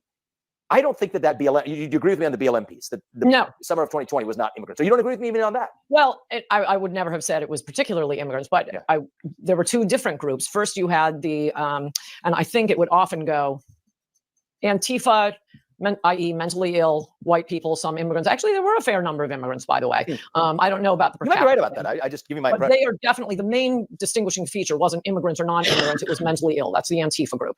And then you had, again, warning, hate facts coming. Then you would have just straight out black criminals. And I'm sorry. Thank you, Miss Ann. Thank you so much.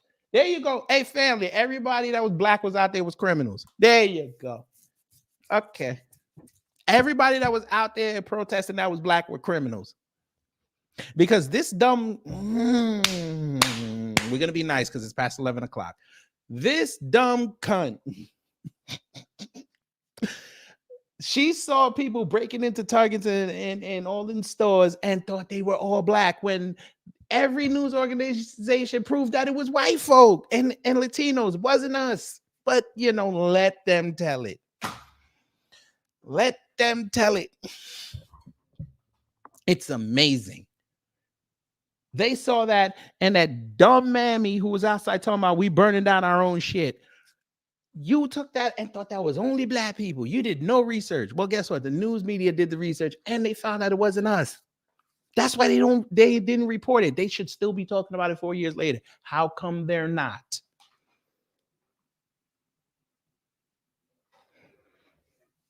But, you know, let them tell it.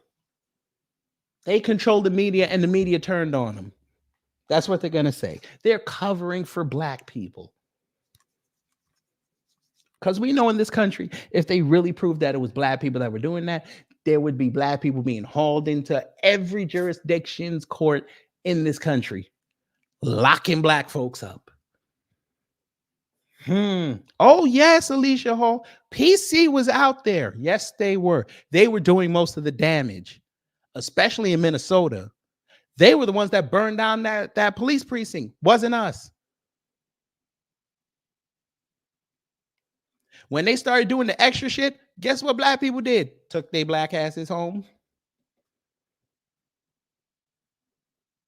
Because they knew they were going to get blamed. They said, cool, we out. Y'all got it. And everybody else non-white was still outside.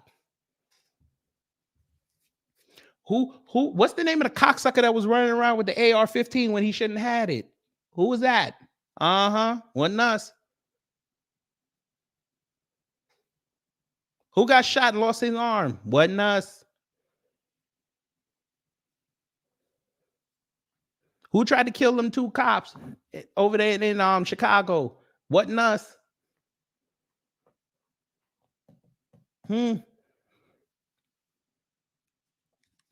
Yeah. Well, go ahead. Tell us more. But for whatever reason, you and I think, would blame the Great Society program and Here we paying go. women to have children out of wedlock. But here we go. Now we're going to blame welfare. Here we go. They just went into the anti-black portion of the interview right near the end. I like it. Go ahead. African Americans commit per capita a disproportionate amount of crime, and that. Thank you. Yes, continue. She got the playbook. Look, she had to look down at the playbook. You see that? She had to look down at the script. She said, "I got to stay in white society. I got to mention black disproportionate crime. I got to mention that." There you go. There you go. There you go.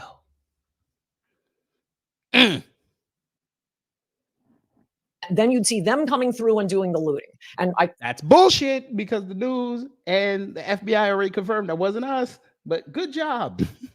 I'm not sure it would always go. Antifa smashes the windows. Criminals or black criminals do the looting. But it was something like that. Black criminals. She's great. She's fucking great.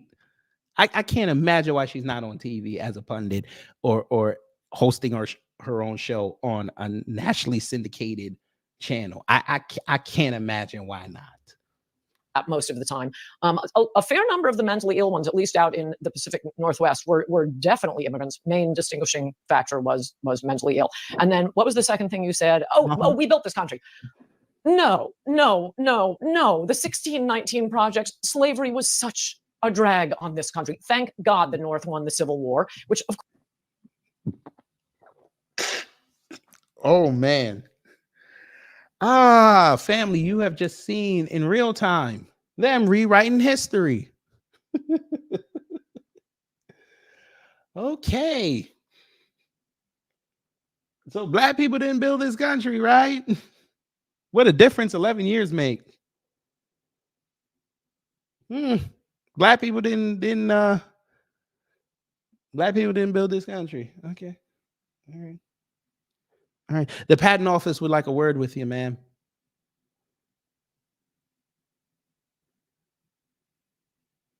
That bullshit coming out of your head, that shit that you're coloring so you can hide the grays and the whites. Yeah, black man has the patent on that. Huh. Interesting. When you go down to Aveda every 2 weeks to go get your hair did, yeah, thank a black man for that. What you're using, microphone, thank a black man for that. Your makeup, thank black women for that. Oh, not to mention that camera you're using. Thank black people for that. The internet that you're using to talk to this piece of shit over here, black man.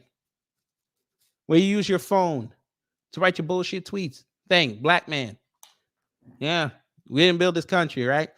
DC that you like to rail on, black people.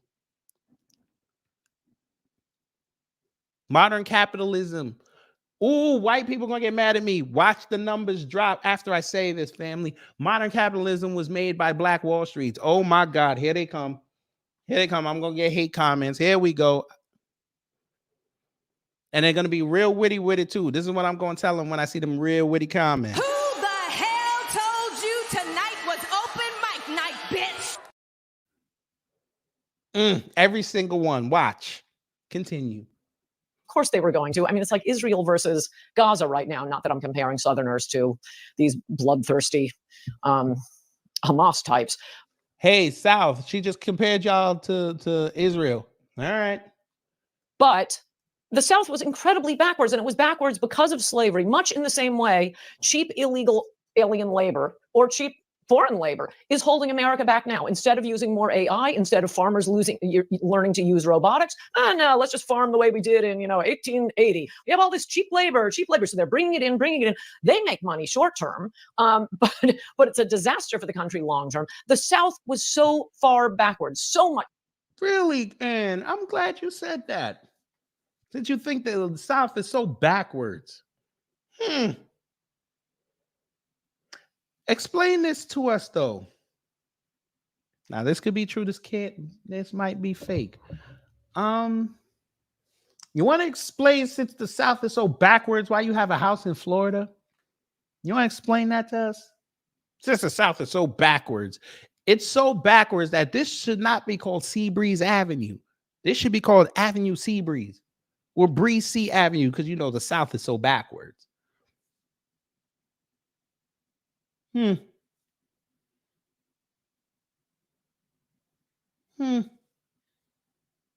Just asking for fun. I'm just saying. She said the South is backwards. It's backwards. I'm sure them Southern white people would love to hear that you think they're backwards.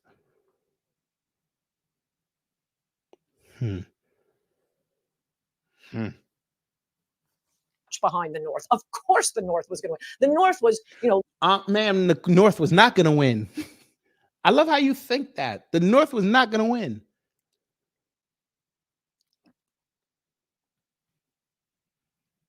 Should we tell her? I think we should tell her. Ma'am, you do realize that the North was going to lose the war. You do know this, right? Maybe you didn't know this. I know the history books like to tell you that the North had the dominant army and they were overrunning. I get it. You do know that the North was going to lose, right?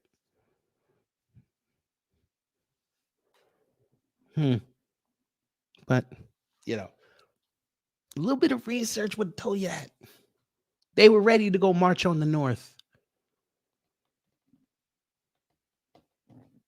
Y'all really were going to stop them if they got past DC? I don't think so.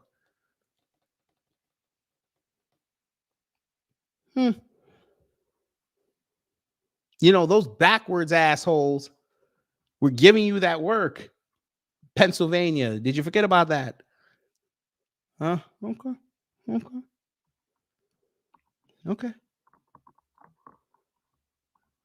All right.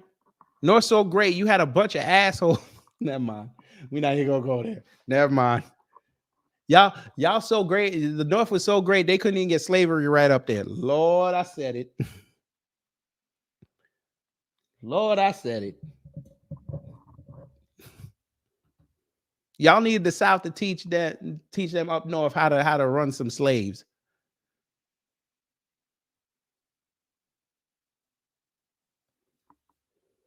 Lincoln would have lost and been glad to have lost.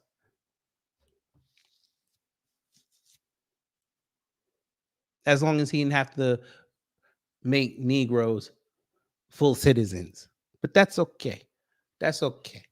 We get it. We get it. You've been off cold with them white supremacists for about a decade. You're trying to get back in. I get it. I get it. Literate, on the go, had factories, and slowly, we brought the South. And where did you get the labor from? Who went up north? Yeah, them same backwards people, right? And they went up north. She's so dumb. This idea that America couldn't have been built without slaves. No, it has been a black mark, I mean, especially morally, on this country from the moments it began, and it began for the same reason. We're bringing in masses and masses of third world immigrants because the rich want cheap labor. Ooh. So black people didn't build the country. She said it again. She just wanted to emphasize that y'all didn't build it. Your ancestors didn't build this country. Okay. That's an interesting thesis. So you think that that's actually the real guiding force behind modern immigration policy? For the Republicans and the Republican donors, oh, they love their cheap nannies and butlers and chefs. For the Democrats, and I really want to stress this, you are absolutely right. They just hate America. I mean, not all of them. Some Democrats are just idiots. But there's always been a portion in America, and there probably is in any country, of people who just hate America. I mean, there were communist spies working in the State Department, Vivek. Oppenheimer was a member of the Communist Party. That's why he had to have his security clearance taken away. Don't totally believe the movie, by the way. We've always had some segment of Americans who hate America. Why? I don't know. We'd have to, interview their shrinks. But they do, and they used to help foreign countries try to take down America. Well, now they can do it without leaving home. Now they can, and they make a lot of money doing it. These NGOs, this business about, oh, we will volunteer. No, they're not, none of these groups, the Lutheran immigrant group, the Catholic immigrant group, the Jewish immigrant, they are getting check after check from the government and paying themselves quite hefty fees. And in your view, I wanted to get to this before we wrap too, because I think you have such a at least coherent view of national identity. Say agree or not with particular tenets of it. It's interesting because it's coherent. What role does Christianity and religious identity play in that American national identity as well? Well, again, it's not, and particularly because the original Americans were fleeing religious persecution. You can be any religion you want to, and observing that freedom and holding to it is part of what should be imbued in you as an American. Absolutely respect. You can worship an earthworm, whatever. But it's what I was saying about the WASP being the template. That's the word for it. The template that everything else grows around. So I'm sorry, I'm repeating myself, but there just is a lot about Presbyterianism or Protestantism that supports, that dovetails with a free country, that believes in freedom of speech, that believes in freedom of religion, that I won't say worships success, but admires success instead of revering poverty. The refusal to bow down to authority. Could you vote for a non-Christian for U.S. president? I think so. Yeah. So that's for you less on the hierarchy of backstop security policies versus taking a look at lineage, at least from a birthright citizenship perspective. Yes, only because the longer, like I say, it's hard to learn these what Americans kind of take for granted. And yes, you probably have it. I know my friend Miguel Estrada had it. I know a lot of first generation immigrants are already somehow deeply imbued with the American creed, with the American ideal, but it's a backstop. The longer you've been here, the more it enters you by osmosis. And I think that's why the framers wanted the president to be natural born. Yeah, so interesting. I mean, I think I find you fascinating. I think we view each other through a very interesting prism. All right, enough. I don't want to hear no more of this bullshit. I want to hear from y'all. There's the link. I want to hear from y'all. I don't know what the fuck. This motherfucker. Family, I ain't gonna hold you. They were so boring. I went to go look at Knicks highlights. They up 2-0. Let's get it. I don't know what the fuck they was talking about.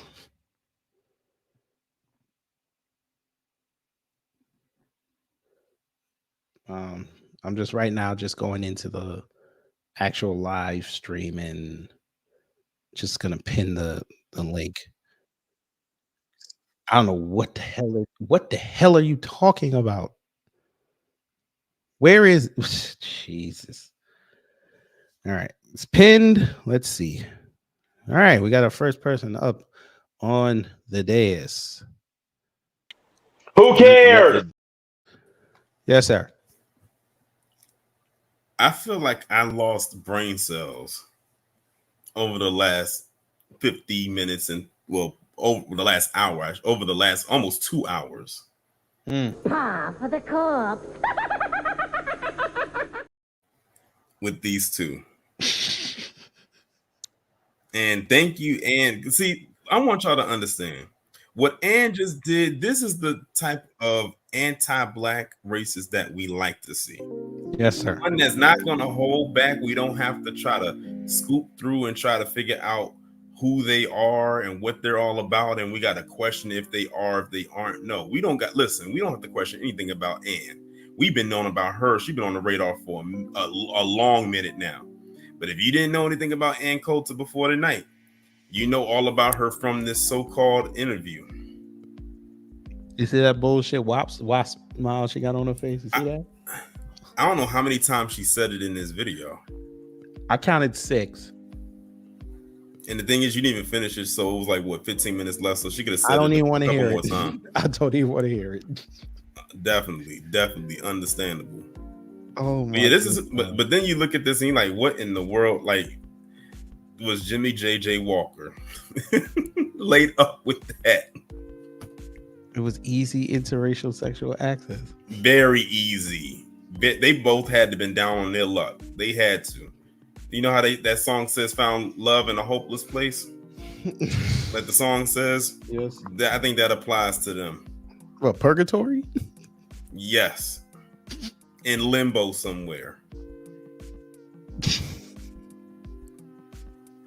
I told y'all about Skeletor a long time ago. That's my nickname for her, Skeletor. Yes, sir. Pa for the corpse. And her voice is unusually deep. She's on the same octave along with Megyn Kelly. You know, they almost sound alike. Facts. And ironically, they have the same mindset too. Oh my god. That what was it? How do you sit up there and let her talk about your homeland like that? He not gonna clap back at her. He only got that smoke for us. Now, what's crazy is look at this. Remember when Teslin got at him last year and he had all that smoke for her, and so did the comment section. I wonder what the comment section has to say about her. Oh no, they're gonna let her ride. Of course they are. Y'all better wake up. She don't like y'all. She never did. Especially you people from immigrants. She don't like y'all. She really doesn't. That's who Ann has always been and always will be until she is 6 feet into the dirt. Fact. But I'm glad you're here. Oh shit, is that Harvey? That is. Hey Harvey, hello. Bruh, are you free Monday? I might have to do it depends on what time on Monday. You let me know, because I got something for you. I got something we can react to. I'm gonna put it in a private chat. I want you to just click it and look.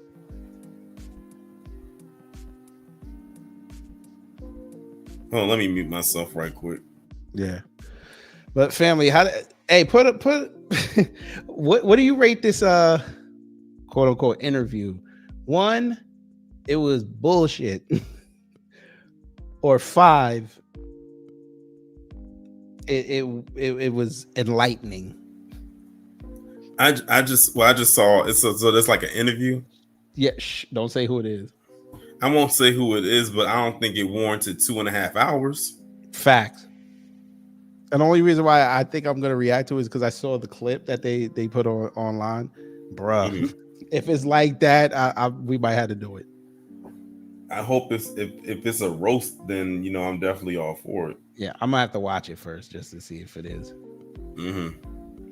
But yeah, but this right here, bro. How you get old on your old platform? He thought he thought he had a friend. He thought this was Toy Story. He thought he had a friend in her. He didn't learn nothing from Christy Kelly. He didn't learn nothing. His time is up. Like they already pretty much they're done with him. His 15 minutes lasted longer than it needed to, but I'm glad his 15 minutes pretty much are done. Yeah. You're over with. After the 5th, I would like him to go away. Well, what did I tell y'all last year? I said this man wants a podcast, and look what he got right here. This basically is a podcast. He jumped numbers. He's over 500,000 right now. That YouTube. That check. was his whole. That was his back. That was his backup plan. Yes, sir. But you know, hey Vivek, I got an idea. This is what you could do to enlighten yourself. Dude, that's some.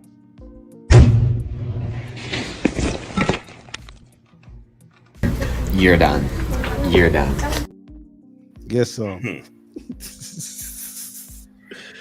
Oh, MAGA just told him, you ain't shit. Fuck your homeland. I still can't get over that. He went to Sri Lanka and said, Japan, those are the immigrants we want. That's the immigrant we want, not y'all. Even though y'all part of BRICS and y'all supposed to have this big economy, they don't want you. She said, she literally sat there and told this man and said, I would have voted for you, but you're Indian. But I didn't because you're Indian. And he couldn't sit there, do nothing but sit there and just take it. And that was well before we got this far into the interview. This is the funniest thing I've ever. I had fun with this tonight. I did. I didn't think it was going to be this much fun. He probably was up there cussing up a storm when it was over too. I don't know. At least you didn't call him a terrorist, like them the white people in Iowa. Y'all leave that man's hair alone. No, but the clip that I was telling you about earlier with the Asian woman, that video still plays like rent free in my head every now and then, or at least whenever he like just kind of like randomly pops up. But I thought that was so funny. It's not because the woman called him a liar, it's how she said it. She said it with her whole body. Like, that was so funny. Her tone had me cracking up. She was like, "You're a liar. You're a liar." Yeah, I can't find it, bro. Wait, what she say? You're a liar? Yeah, it was some kind of thing he was speaking. It was an Asian woman that told him that too. I forgot what it was. It was on your channel where I saw. I wish I had it because if I had the actual video, I was going to clip that as a drop of her just saying, "Liar, you're a liar." It's how she said it that made me laugh. Maybe this was back when I think he was still running. He was still campaigning. Yeah. So it was a little while ago. Yeah, I can't find it. They probably took that shit down.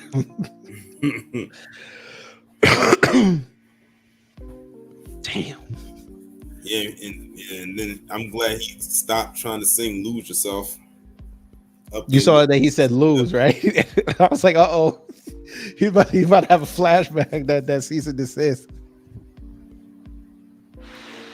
Vivek, Harvey said Vivek thought being anti-black was going to win the points with white people. Yeah, and we saw what happened. We gonna play it again. That's how all the grifters think. I will confirm that one. We finna play it again. This is so funny. Shit. Damn it. Hold on. Fuck. We're gonna play this again. This is too funny. People say gives them like, oh, I can't vote for him because what are the things that they tell you? What answers can I help you provide? They really didn't want to say, but they gonna say it. Well, the only one I've had, and I couldn't even remember who said that to me, but they mentioned it's dark skin. Dark skin. And they think Muslim. And they think Muslim. Yeah. So I kind of set them straight on that, what they believe. I thought I was covering for it. Basically, they had the same reason not to vote for him, the same reason, and didn't. Because you're Indian. Yeah, it's because you're Indian. It's because you're not a white man, particularly a white American male. And you stood there and still talked to this woman for a whole hour and some change.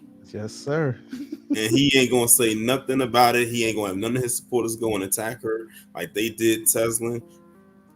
It's just there, and that's all she wrote.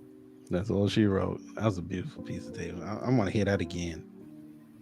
That was a great opening, but I still ain't gonna vote for you because you were Indian. You were Indian. Fun. You are so bright and articulate, and I guess I can call you articulate since you're not an American black. Of course, with that dig right there, she had to throw that dig in there. Can't say that about them. That's derogatory.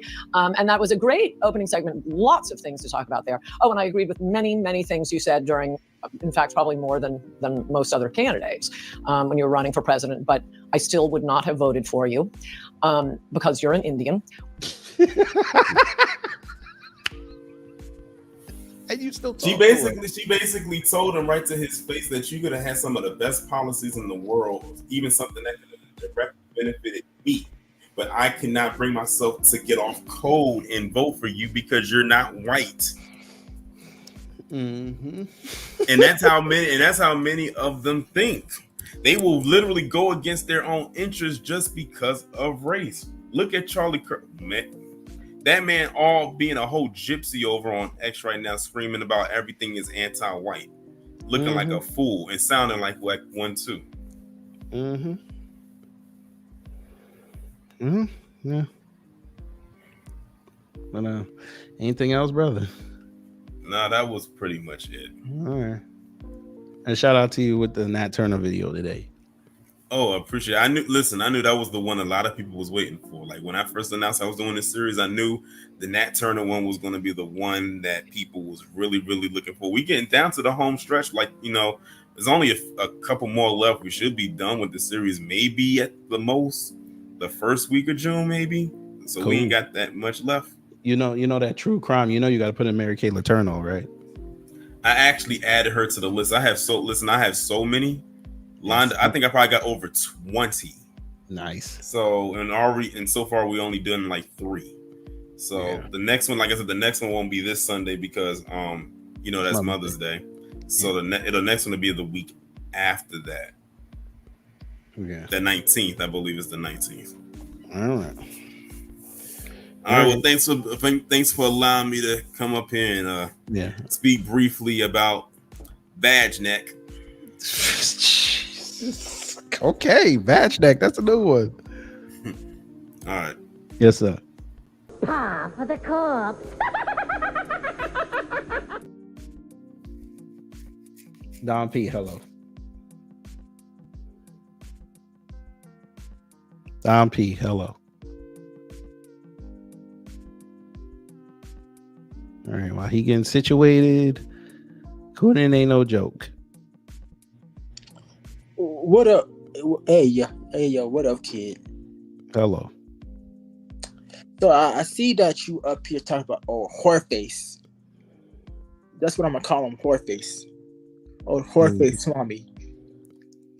So I guess he decided to crawl up out of the rabbit hole and talk to old Anne as if she's relevant. Nah, this is them. This is the last 6 months of the year. It's the last 6 months of the election cycle. They got to get all the white people outside. She just had to throw in that little dig about black people. Oh yeah. We all know that it ain't no secret that she's racist. Of course. But you know what it is? She's like everybody else. She heard us saying this, vote the couch. That's her trying to wag her fingers at us. That ain't gonna work.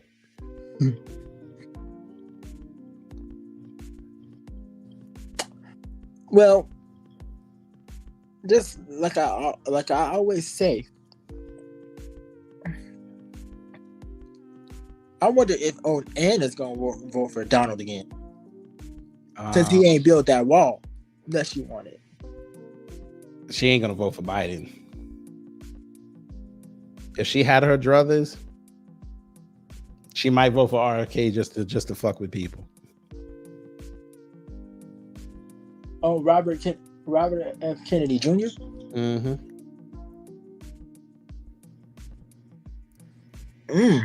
Oh, that would be interesting.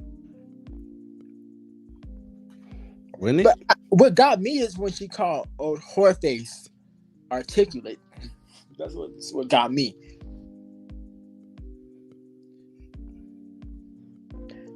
Like, I don't find him articulate at all. I don't. We all didn't. He just looks like an asshole. And he got exposed last year. We did the exposing, and we loved every second he got exposed. And yet, this is who Ann Horter calls articulate. Because he's not an American black. I wonder how that articulation was working when Jimmy Walker was giving her that work. And Vivek. I didn't lose my train of thought, but he didn't. He just makes me so mad when he I'm gonna give you a piece of advice, brother. Don't make people like him. Don't let that make you mad. This guy's insignificant. When he mentioned BLM, I called the bullshit when he decided to mention BLM. I called the bullshit on that because he just had to bring that up. Look at it. Look at all these assholes in here talking about we hope Trump picks you as his VP. He already out of the running. Maybe y'all don't know. He already said he's out of it.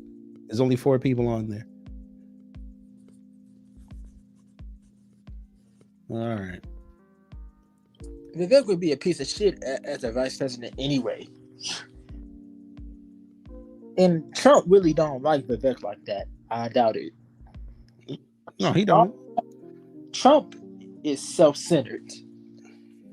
Even these dumbass PC people still don't get that. This motherfucker don't care about your ass, but yet you up here caping for his ass. But I digress, and that's all I gotta say.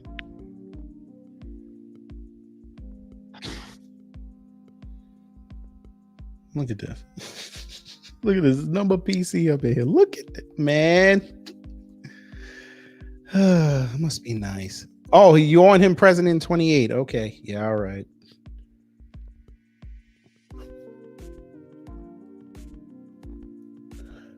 Let's have an Indian off. Vivek versus Command Me. Yeah, we're really gonna tune into that. I wouldn't even stream that and do that to y'all. We just sit there and watch. We watch a Bollywood movie. How about that?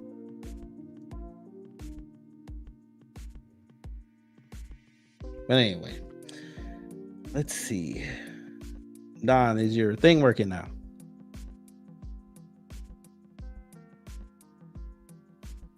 I guess not. All right. If nobody else is gonna come up, I'm going to go to sleep. It's late. Let me see. Is it working now?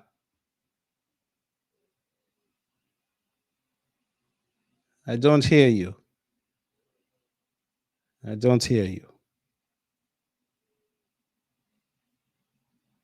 Still don't hear you. No sound.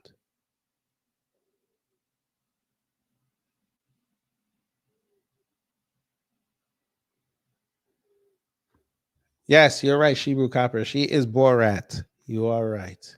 She is Borat.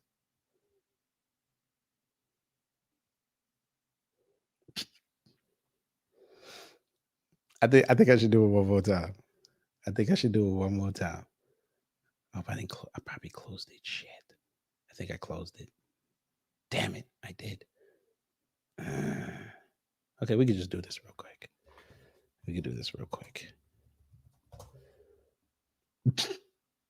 I don't think it's working. We're gonna do it real quick.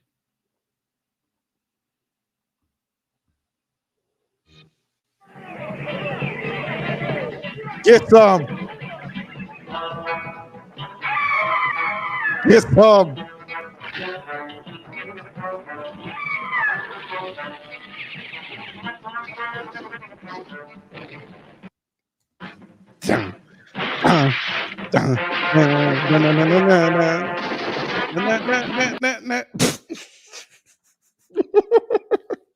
All right, family, I'm getting out of here. Man. Let's start this bullshit. I'm getting up out of here. I gotta go sleep. This was fun. Sometime it's fun. All right. Hopefully you learned something. If you did, I done my job. If not, I'll try to be better next time. So now that we looked at all ramen noodles and Coulter, we got to play them both out. We got to do that. We're nice over here. We got to play them both out. Okay. So y'all take care, stay safe, and you know what to do when the agents of chaos come to mess up your existence. Quiet on the set. Can we please have quiet on the set? Together through the storm, everybody come take my hand. This world we'll take together through the storm. And I can't stop living this way. 'Cause I'm always ready. I won't let you out of my sight.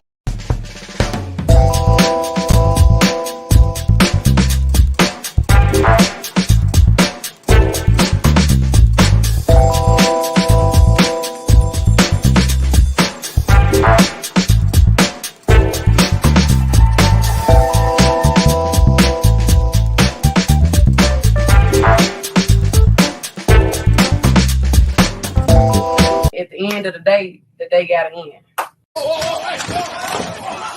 Hey.